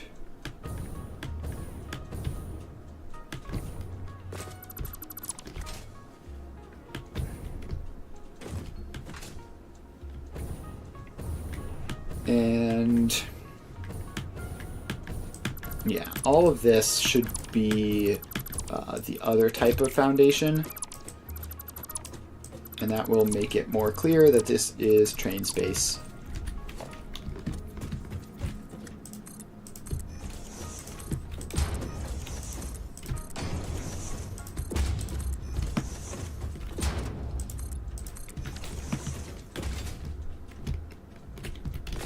Alright, so then we have this train, we have this railway here, and it's going to loop all the way around, like there, and that's a nice curve.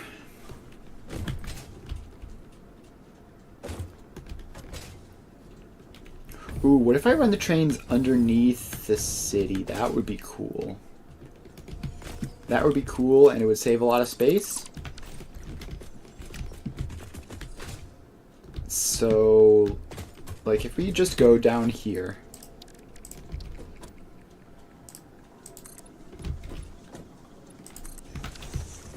We're actually kind of close to the terrain here. Which might make that plan more difficult. Let's drop down here and pick up this power slug.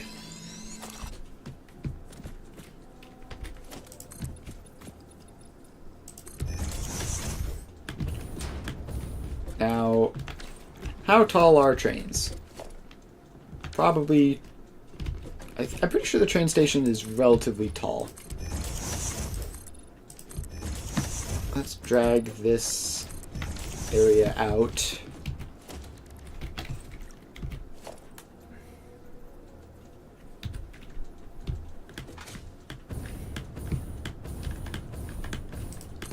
And put that in. Yeah, they're definitely very tall. So is that just barely enough space or just barely not enough space? We get up here. Alright, the answer is that's just barely not enough space.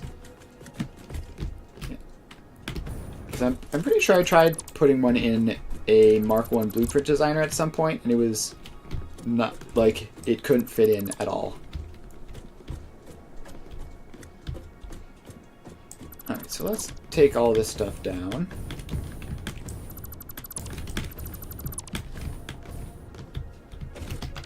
And go down one more level.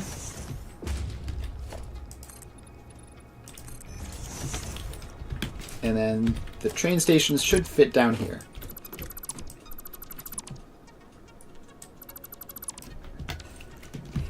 Alright, so then the question is, how do we want to arrange this so that it works nicely?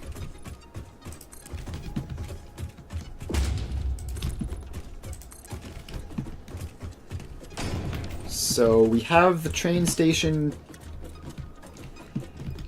probably going this way. We want the station, like, preferably close to directly underneath the output. So let's just figure out what it would take to put it there.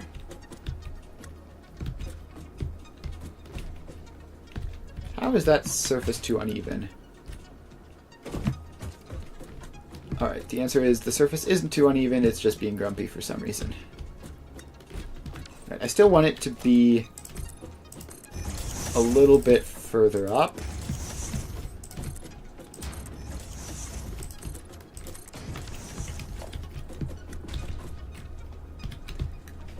Alright, so let's have this like there. And then the freight platforms will therefore be pretty close to directly underneath. No, don't alternate like that. Stop alternating. Alright.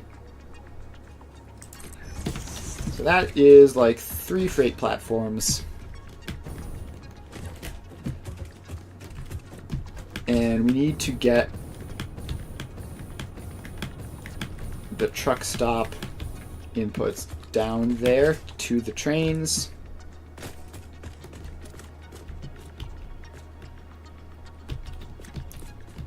Which I guess we could do here. There's this little empty space here that's not part of the roads.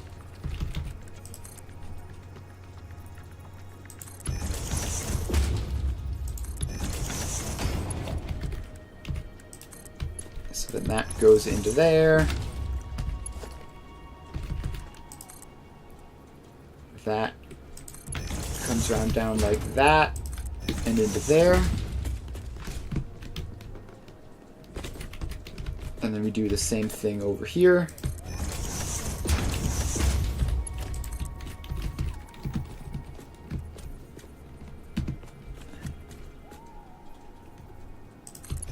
And one goes a little beneath, the other goes right on the level. Oh, hang on, these are going right next to themselves. That's potentially awkward. Now, Now, did those two actually snap together? Or are they just pretending to? Alright. They do actually snap together. That works out rather beautifully. Alright. So that takes from down there into the train setup, and let's poke a hole in the floor for easy access down here. So we have 4 holes we need to fill. We have 6 outputs. Now, we need to do the fancy load balancing thing here, because otherwise, when the trains stop, they won't quite be maximum capacity, because they stop temporarily whenever they're loading or unloading. So let's get some space out here.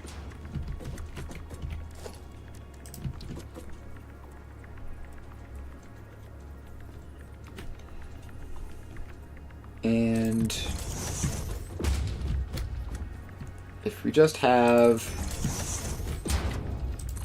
3 industrial storage containers,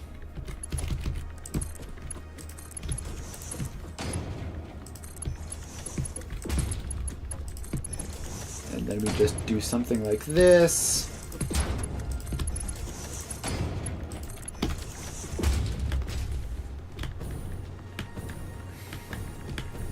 Alright, then we have these 3 industrial storage containers, and I've done this before, and I don't remember how. So let's think. So these industrial storage containers... Actually, hang on. I think I only want 2 industrial storage containers. So what we're going to do is that one feeds that one. Yeah, this is the front. That's the front. So the 3rd stop is potentially smaller than expected. So that one feeds those 2.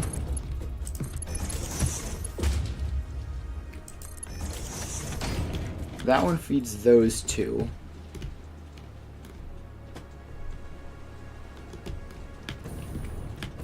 Wait, no, we do need 3. Right. I'm remembering how I did this last time. So then this one feeds these 2, and we're gonna have to fix the overlap by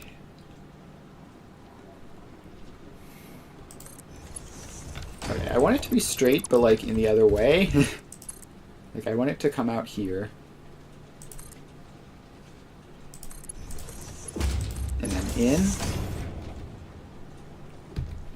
And then this one can stay high.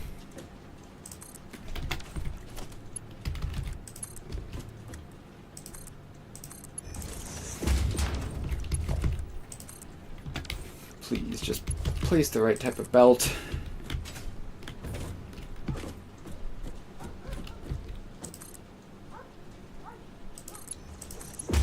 And there. That, we can pretend that that doesn't clip much at all. And now we just need to put some splitters there. And some mergers there and there.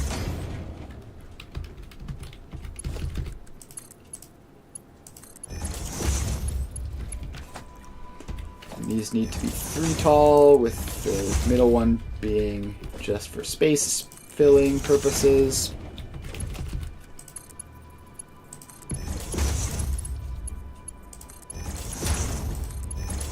those all go there. And then this middle one splits out to there.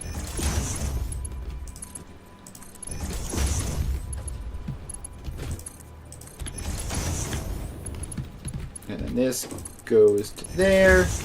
And so now this middle one, which theoretically might be smaller than the other two, it will be split evenly.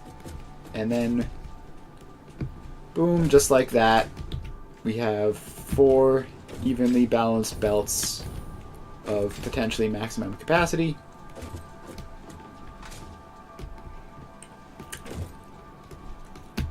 Alright, so then we take these 2 and run them into one of the truck stops, and then we take the other 2 and run them into the other, and then we're good to go.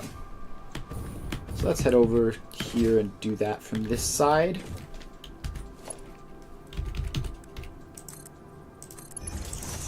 So these need to be up there just to get over the train station.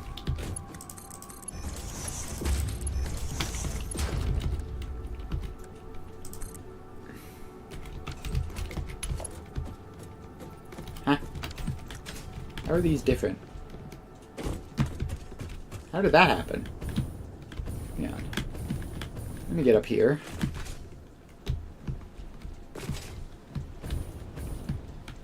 Those are both into the 2 transportation ones. They should be... They shouldn't be opposites. It's hard to tell.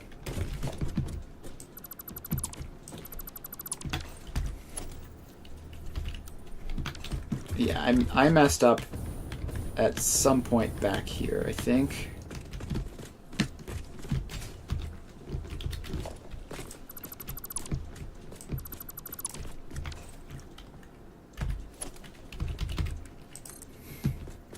So that goes up like that. And in like that. And then they should both be correct now. I guess that was just weird for some reason.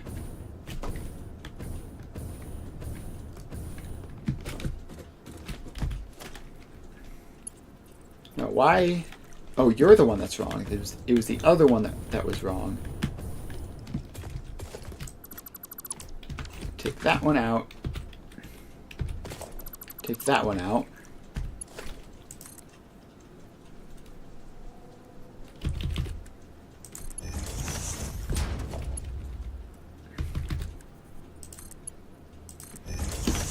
Alright, that should have fixed it. Now they should be the same. Yes, they are the same now. That was worrying. I'm not entirely sure what happened there. But now these belts will run along the ceiling for a bit.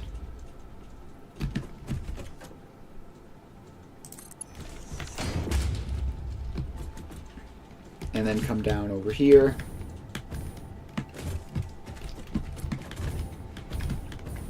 And same thing here. Hopefully without... Yeah, okay, these just are correct to begin with. So they come along the ceiling.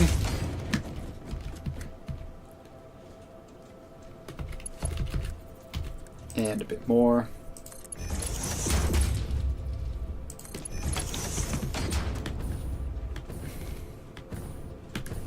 So now each of these just gets one of these belts.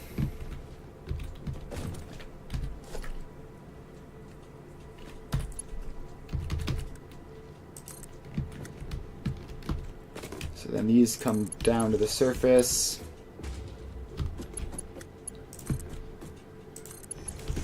And then these belts get wrapped around.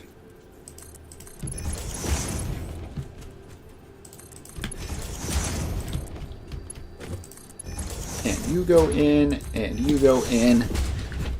And that is one setup.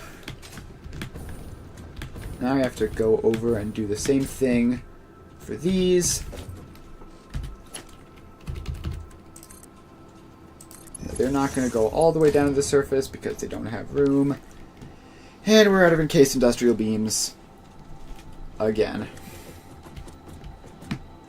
Except now we are still like right on top of them, right? That's still just them over there. Let's go over and grab some.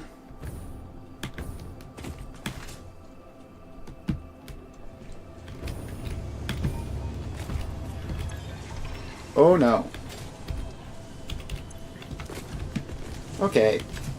We are not short on encased industrial beams. We are actually straight up just using them faster than we are producing them at this point. Is this working at maximum speed? Let's check. Yep. Or not. I'm not getting enough iron ore to these foundries.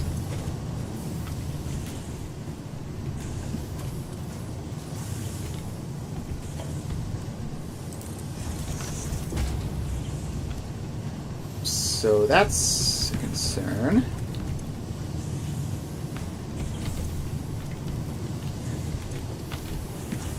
But I don't know. Let's find the exit, figure out what's going on there.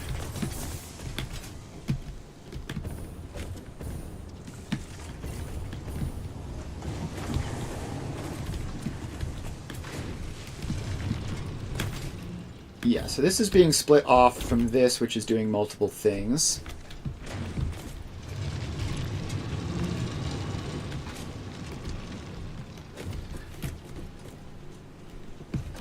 But it still shouldn't be a problem. This should be more than enough iron ore. So that doesn't make any sense to me.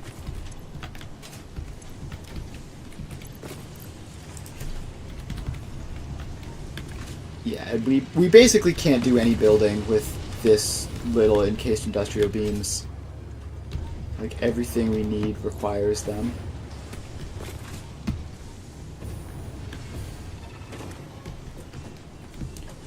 This really looks like a full belt to me.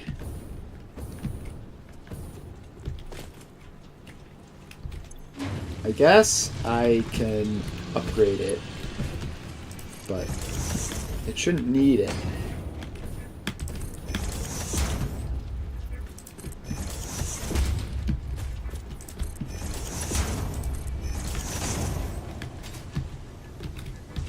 Alright, now there is more iron ore than needed going into that, and it should work.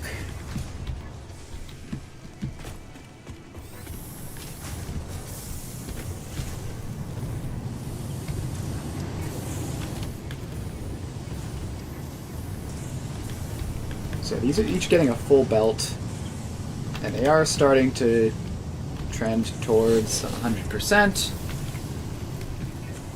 but that's pretty much all we can do here, except I guess we can summer sloop the assembler. I think I'll do that. I need so many of these things. There you go. Congratulations, production has been doubled. And this is running at 100%, just because backlogs haven't emptied out. Even though we're not getting enough steel ingots, we were close enough, recently enough, that it's not a problem. Alright, so we have that summer slooped.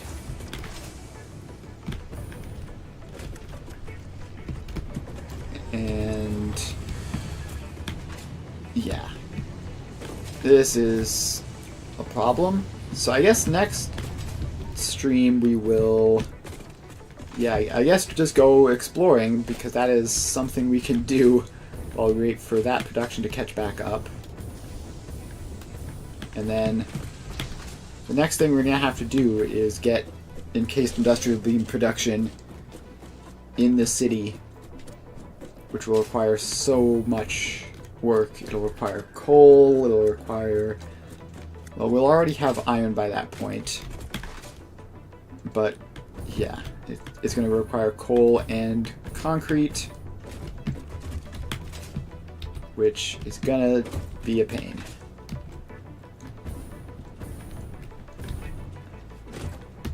Okay, for now we have one of them filled up. Do we have the supplies to do this?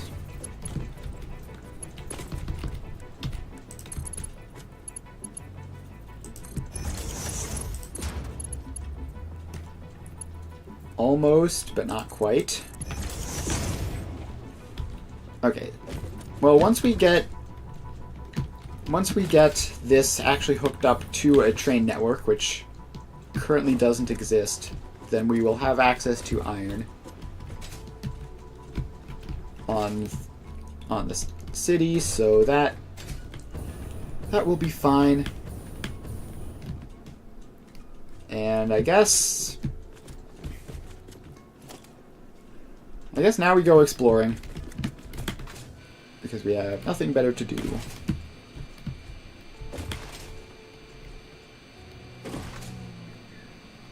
There's apparently a summer sloop in this general vicinity.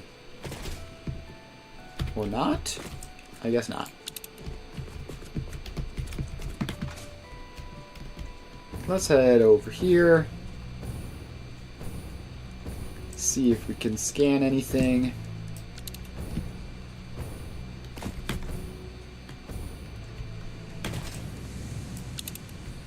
Nothing yet. Alright, there's a summer sloop in this direction. I'll also be grabbing power slugs. Power shards are useful. I haven't really been using power shards much so far, but I will probably be using them in the future.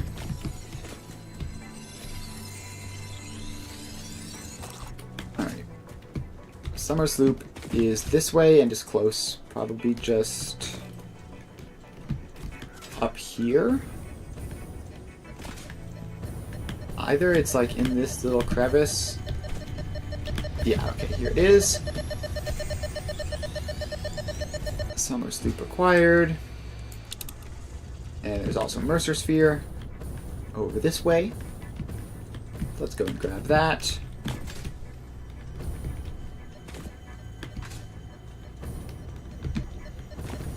Here it is, again in a little crevice. When will you land? Another Mercer Sphere over this way. Yes, actually. This might be a strange question, but it could give me invaluable insight. What, according to you, is the shape of our There universe? it is. Just out in the open.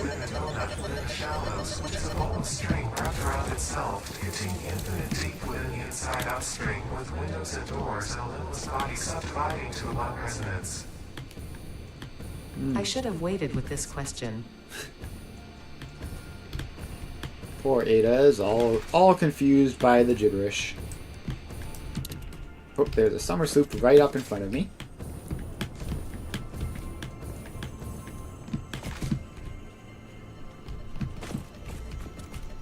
There it is. Let's grab that.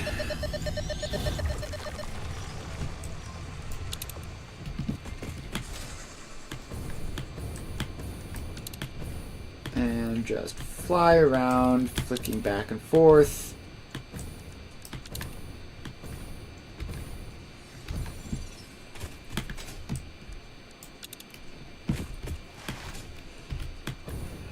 I think there would be a couple around here, but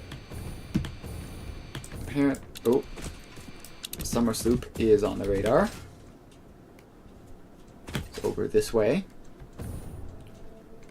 Apparently awkwardly close to my old coal power generation.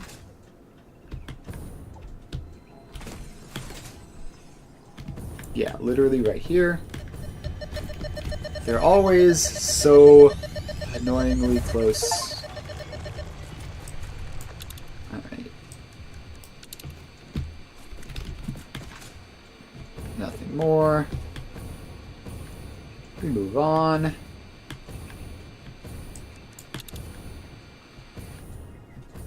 Right, Mercer Sphere on the scanner. We'll grab this power slug as we pass. Yoink.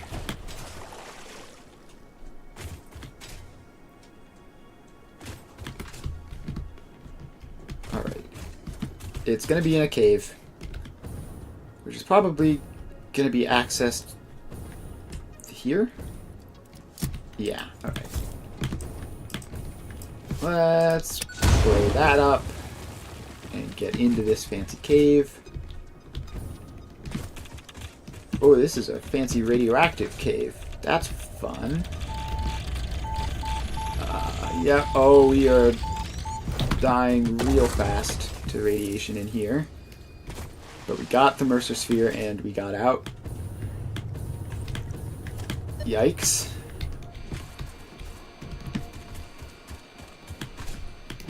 Yeah. Radiation, once it starts stacking up, do a lot of damage very quickly.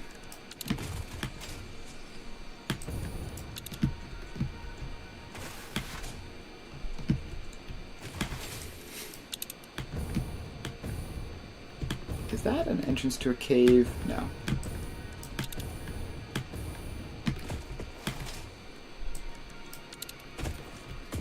Just flicking back and forth. Find one eventually. There's a Mercer Sphere on the radar.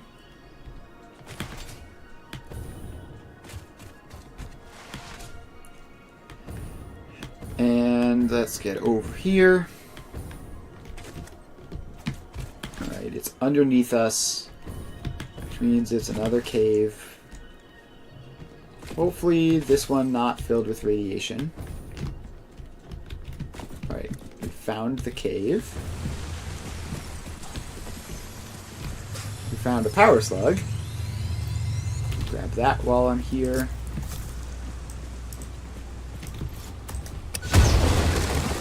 Find a destructible wall. And straight through here we have a Mercer Sphere.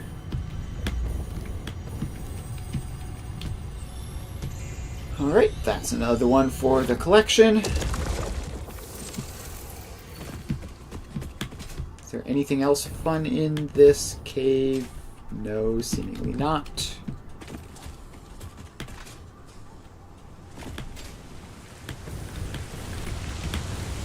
Seems like this would be the sort of cave with like an alternate exit, but maybe not. Wait. Put the bomb away. And we just keep on running and scanning. And there's another Mercer Sphere.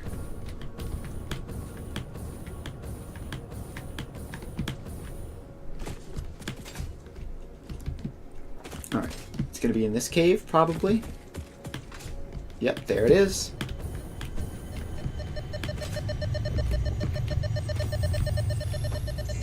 Alright. Another Mercer Sphere for me.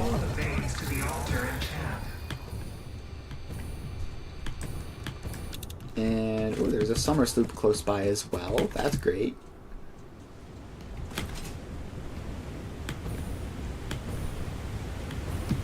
And there it is. I can see it. So grab that. And there's another Mercer Sphere nearby.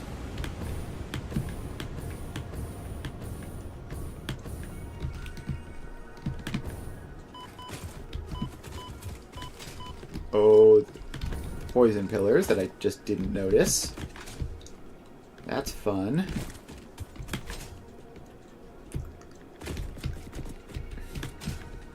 And we're going to have to climb to get to this Mercer Sphere, it looks like. This time I was kind of hoping it would be in a cave so that I wouldn't have to do that, but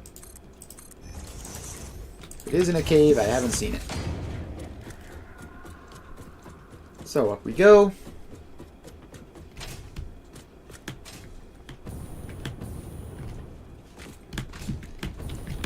And up we go some more.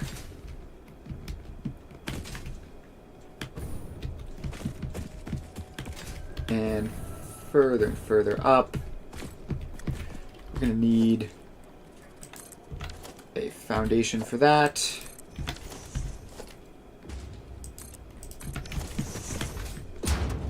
Up we go.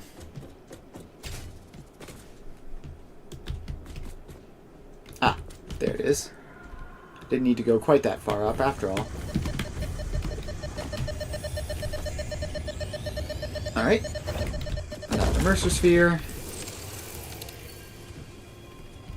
Okay. And there is a summer sloop up there. So let's try to get ourselves up there as well.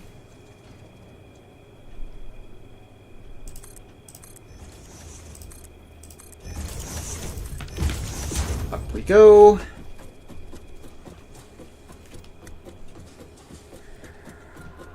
Up we go. And summer sloop is this way. And it's just going to be on top of this pillar, isn't it? Yep, that's looking like it.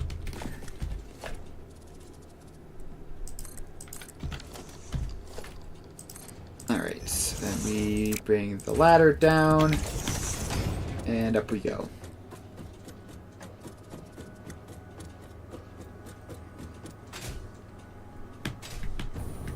And then hopefully Jetpack can boost us up this little ledge. And also up this little ledge. Okay, that is not a ledge that you can stand on. That is an illusion. So let's get a ledge we can stand on. About halfway up.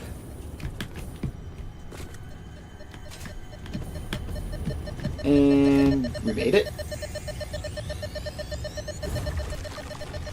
That is that. Alright. No longer anything in the immediate vicinity, so now we just get moving and scanning.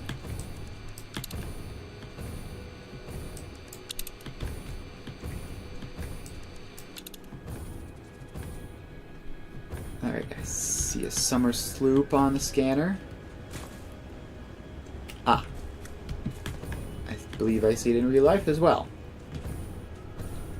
This little red speck over here.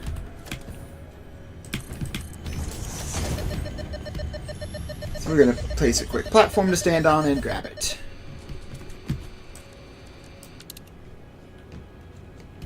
Okay, there's also a Mercer Sphere over this way. Oh, I've fallen.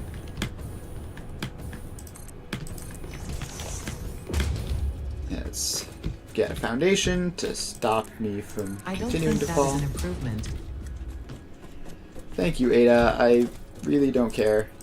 I'm just trying to get around.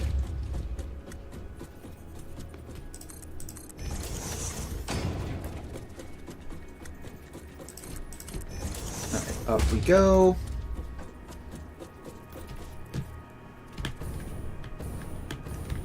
And then we just hover over here onto solid ground.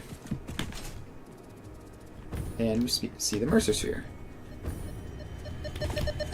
I also see something that looks remarkably suspicious over there.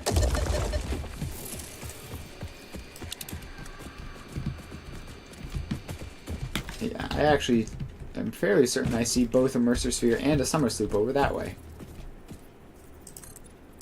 So let's build a bridge over there, because it's a bit of a long journey.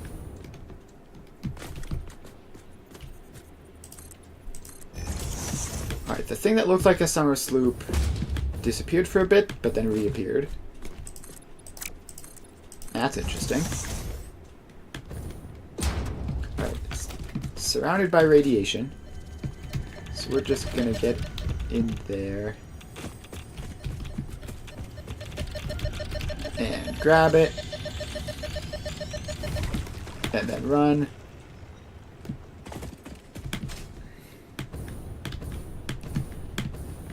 Good old radiation. As long as you pretend it isn't a problem, it isn't a problem.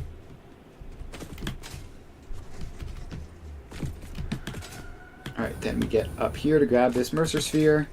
Apparently there's also a summer sloop over this way.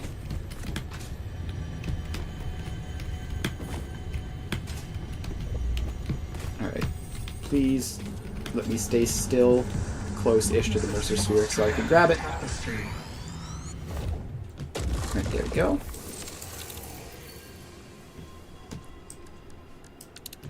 Alright, the next sloop is this way.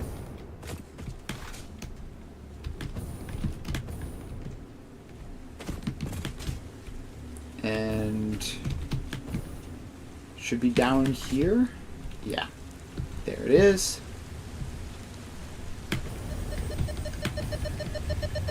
Alright, nice soft landing. Grab the summer sloop.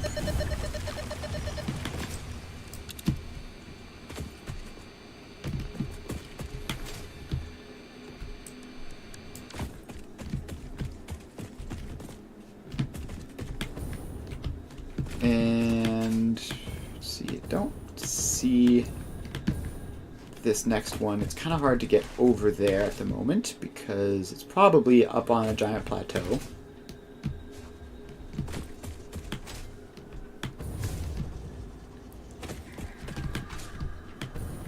Alright, it's actually right here. Yep, here it is. Let's grab that. How many spheres are we up to? 14. That's pretty good. It is not enough. So we pop a man down real quick. Alien technology. Alright, so it is enough for one upgrade, but not both. And I kinda need both.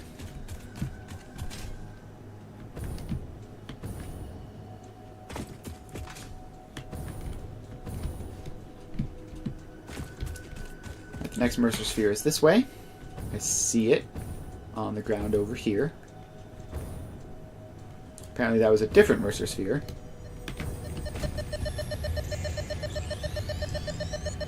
Alright. That. Alright. There are two Mercer Spheres, both just out in the open, like 10 feet away from each other. Fascinating. There's a third one close by as well.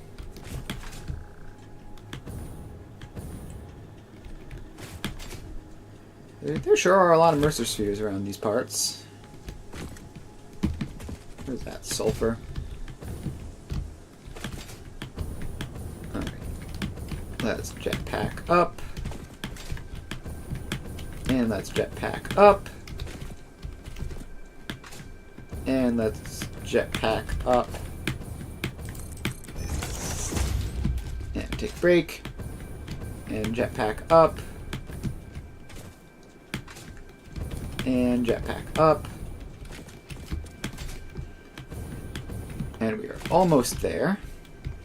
It's just really annoyingly high up on this mountain. There it is. Yoink. This bleeding temple hums a residence song. Play for us.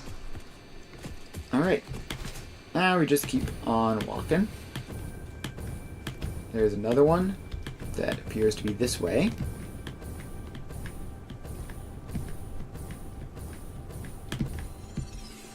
And we'll grab this yellow power slug and then run away from the radiation. I've actually been here before. Must have missed the Mercer Sphere on the last time I was here.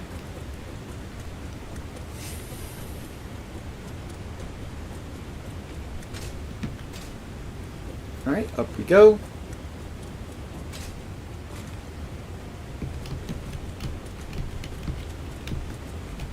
So sphere should be right here. Yep. Alright, grab that. I see another one over this way. they're visible from a long ways without line of sight, you can without anything blocking line of sight, you can see them from way further than the scanner picks them up. The scanner is still useful for when there is something blocking line of sight.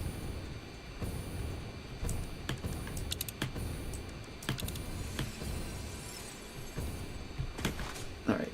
I think I see something suspicious over that way, although it might just be a rock.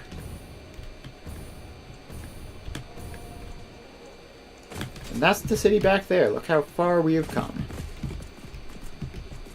Pretty cool looking on that from a distance.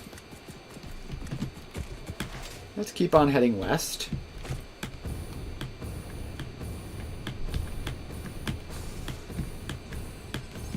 Alright. All sorts of dangerous stuff here, but no Mercer Spheres or Summer Sloops. I do see some Power Slugs that I'll grab. Actually not by all those Poison Flowers, and I'm not gonna spend ages destroying all the Poison Flowers just to get it. Alright, we do have a Mercer Sphere on the scanner. Let's grab this purple Power Slug first.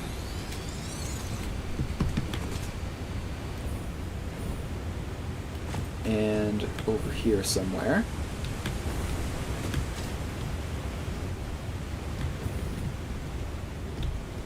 There it is. Dropping down on it. How is that lizard doggo living in close proximity to all this uranium? That seems very unhealthy for it. Alright. Just do some more scanning.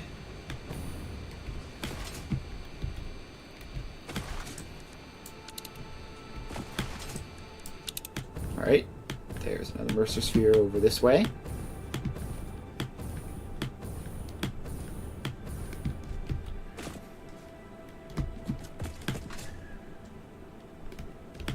And probably means it's beneath us. This part of the map, yeah, it's like the northern-ish coast. It's definitely fairly unique.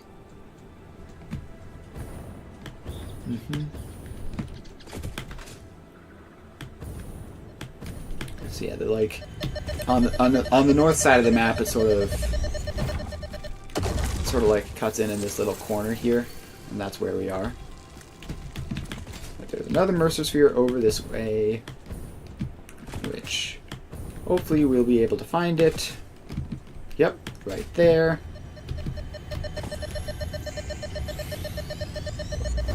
Grab that. Up to 22. Doing pretty good on Mercer Spheres. Okay, look, I've been here before. This is where I get my water from. Alright. There's one on the scanner. But I don't... Alright, it's this way.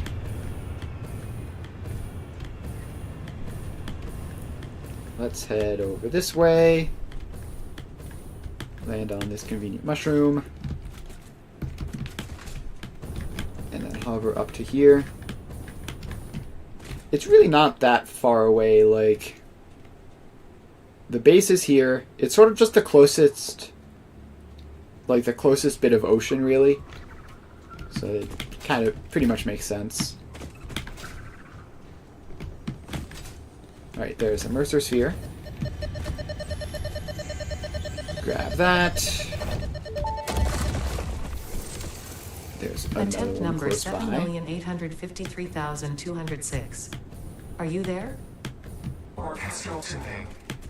Ah, good. I think I understand better now. So we head over this way. How inappropriate. Tell me more. Is it down here beneath us, or is up there above It's all us? those temples. It is harmonious. If I could There it blush, I is. would. Alright. That is that. And now we just keep on moving.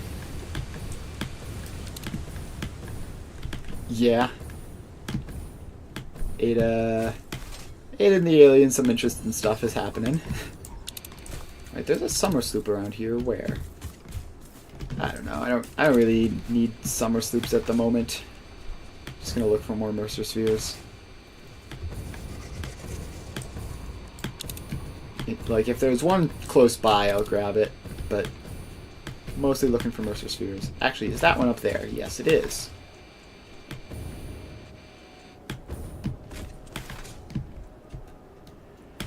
Let's head up there and grab that.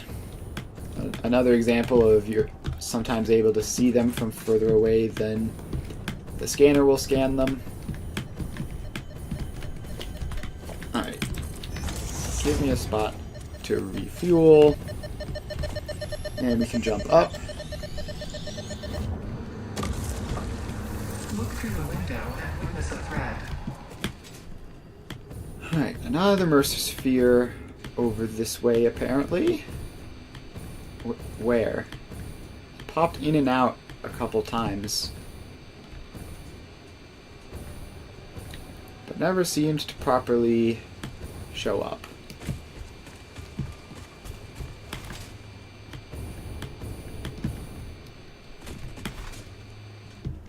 Alright, there's another one on the scanner.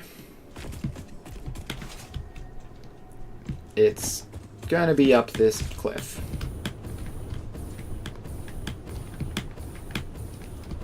Alright, up here we go. And get up a little more. And up a little more.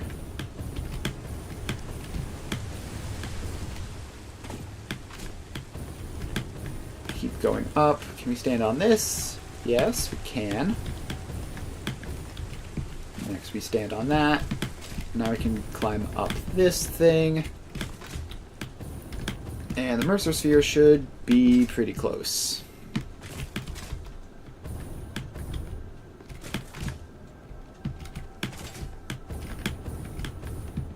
Alright. There it is. Just right out in the open.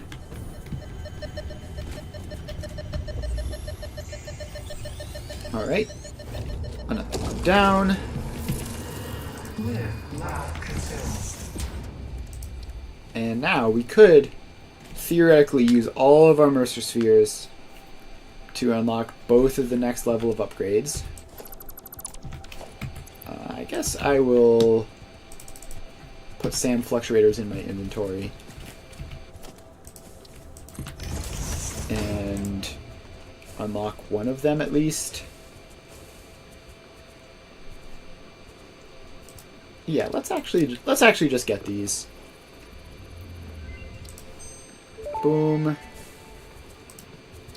Dimensional And expansion boom. increased to 400%. Parts can now be stored as elementary particles in a hyperdense deconfined state. Normally, I'd explain the basic science, now but we I don't just think this need- one can be simplified enough for you to We need to understand. find like another couple of Mercer spheres so that we can actually use them. The dance of your bones and organs and veins amuses us. I understand. Seeing the pioneer perform tasks also amuses me.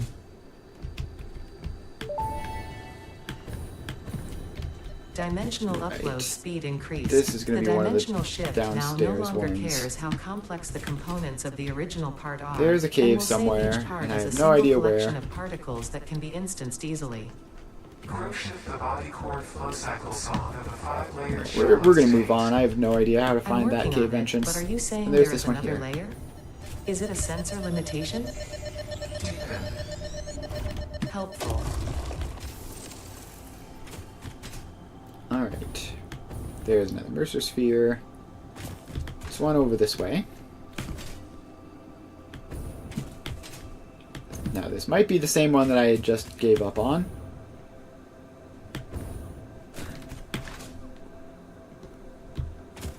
Alright, let's see if there's an entrance to a cave off this cliffside, maybe.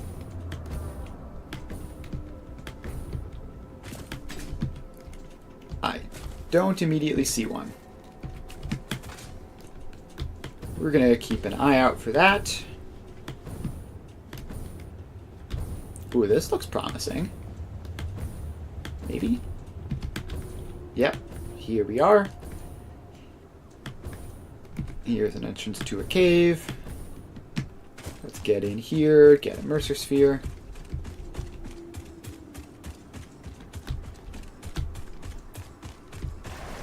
What? Okay. Apparently that was enough water to swim in.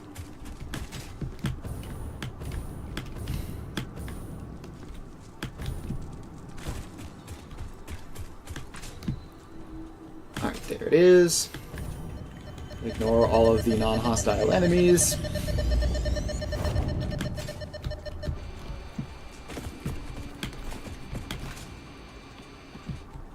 Alright.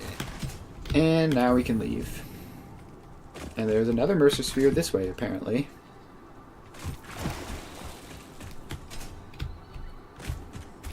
I wonder where that is. Must be really close. Just like... Is there just like another cave out here?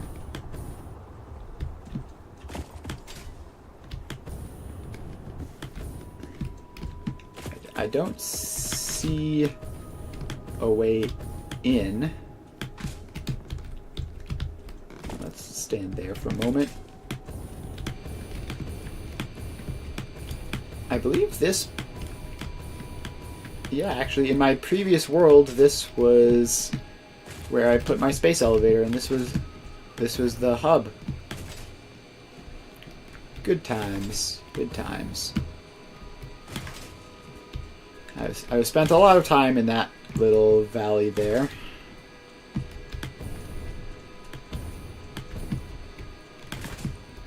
Let's keep on heading west. Okay, there's a summer sloop here. I'll grab that while I'm passing through. Yoink.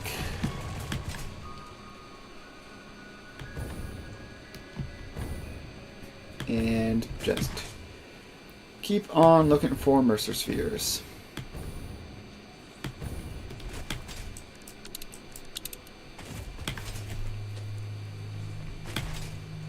Alright, Mercer Spheres. Why are there none of them in this vicinity? Could really use another like 4 or 5 Mercer Spheres just right next to each other. Oh, well, what's this? I may have found something. Alright. I found a purple power slug. So that's something, I guess. But does this lead anywhere else?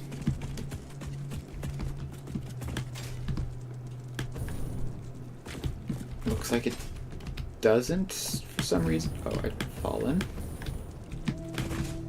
Oh, those spiders.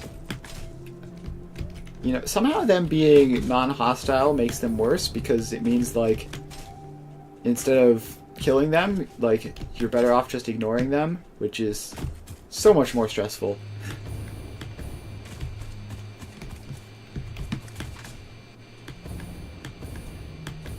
Alright, there's a hard drive. I might not have grabbed this one. I'm not sure if I've traveled out this far west.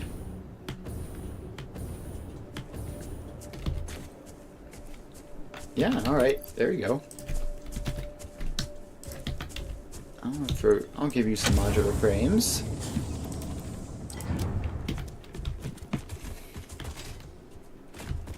And we got a hard drive, which I wasn't expecting, but we'll take it.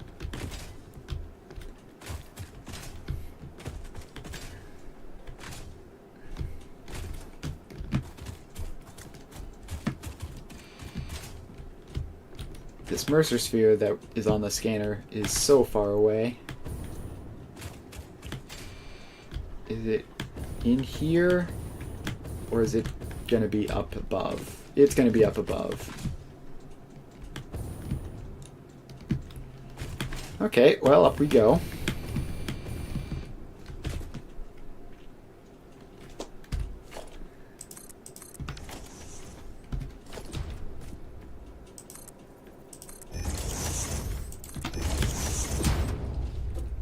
And up onto this somewhat annoying little platform that we've made.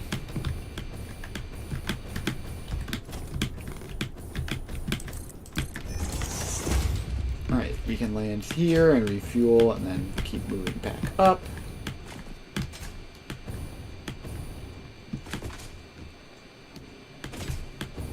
Alright, I thought that this would be where the Mercer Sphere was. It seems I was wrong. Or maybe it's just even further up. There's gotta be something up there. So let's ladder on up and see what we find.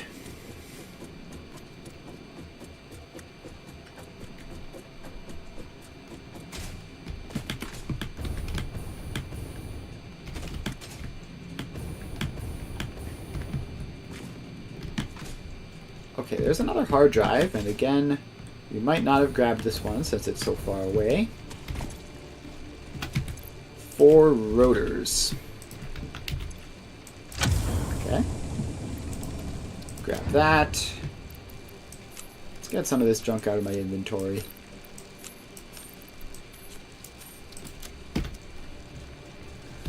And I did remember to actually grab it.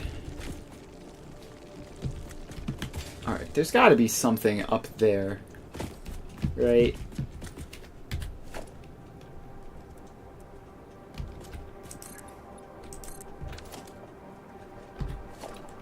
Let's head up there and see.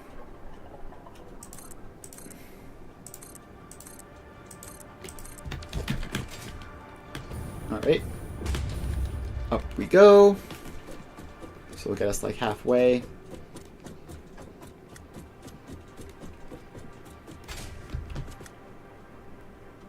Kind of a cool view. You can see pretty much everything from here. Keep on laddering up. This time just sort of up in general.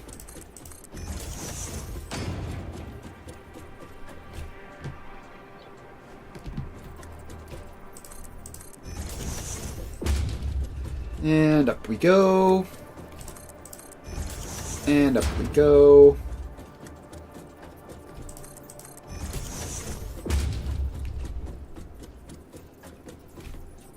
And this should be enough.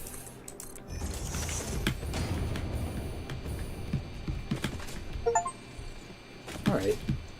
Well, we got an achievement for reaching the highest cliff in the world. So that's cool. And there's uranium up here. And we can look out across the entire map. You can see our fuel generator over there, and you can see the city in the distance. Really blends in quite nicely with the desert from this far away.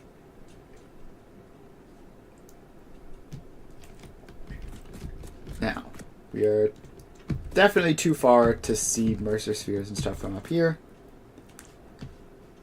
Let's see, it is 4:55. Yeah, I think this is as good a time as any to end the stream. Thanks everyone for hanging out. Next stream we're gonna do probably a little more exploring. How many Mercer spheres do we have? 2? Yeah, we're gonna do a little more exploring next stream, and then we're going to return and build the rest of the new city, hopefully. At least get started. We need so many encased industrial beams for everything we make. But yeah, that will be on Friday. I will see you guys then. And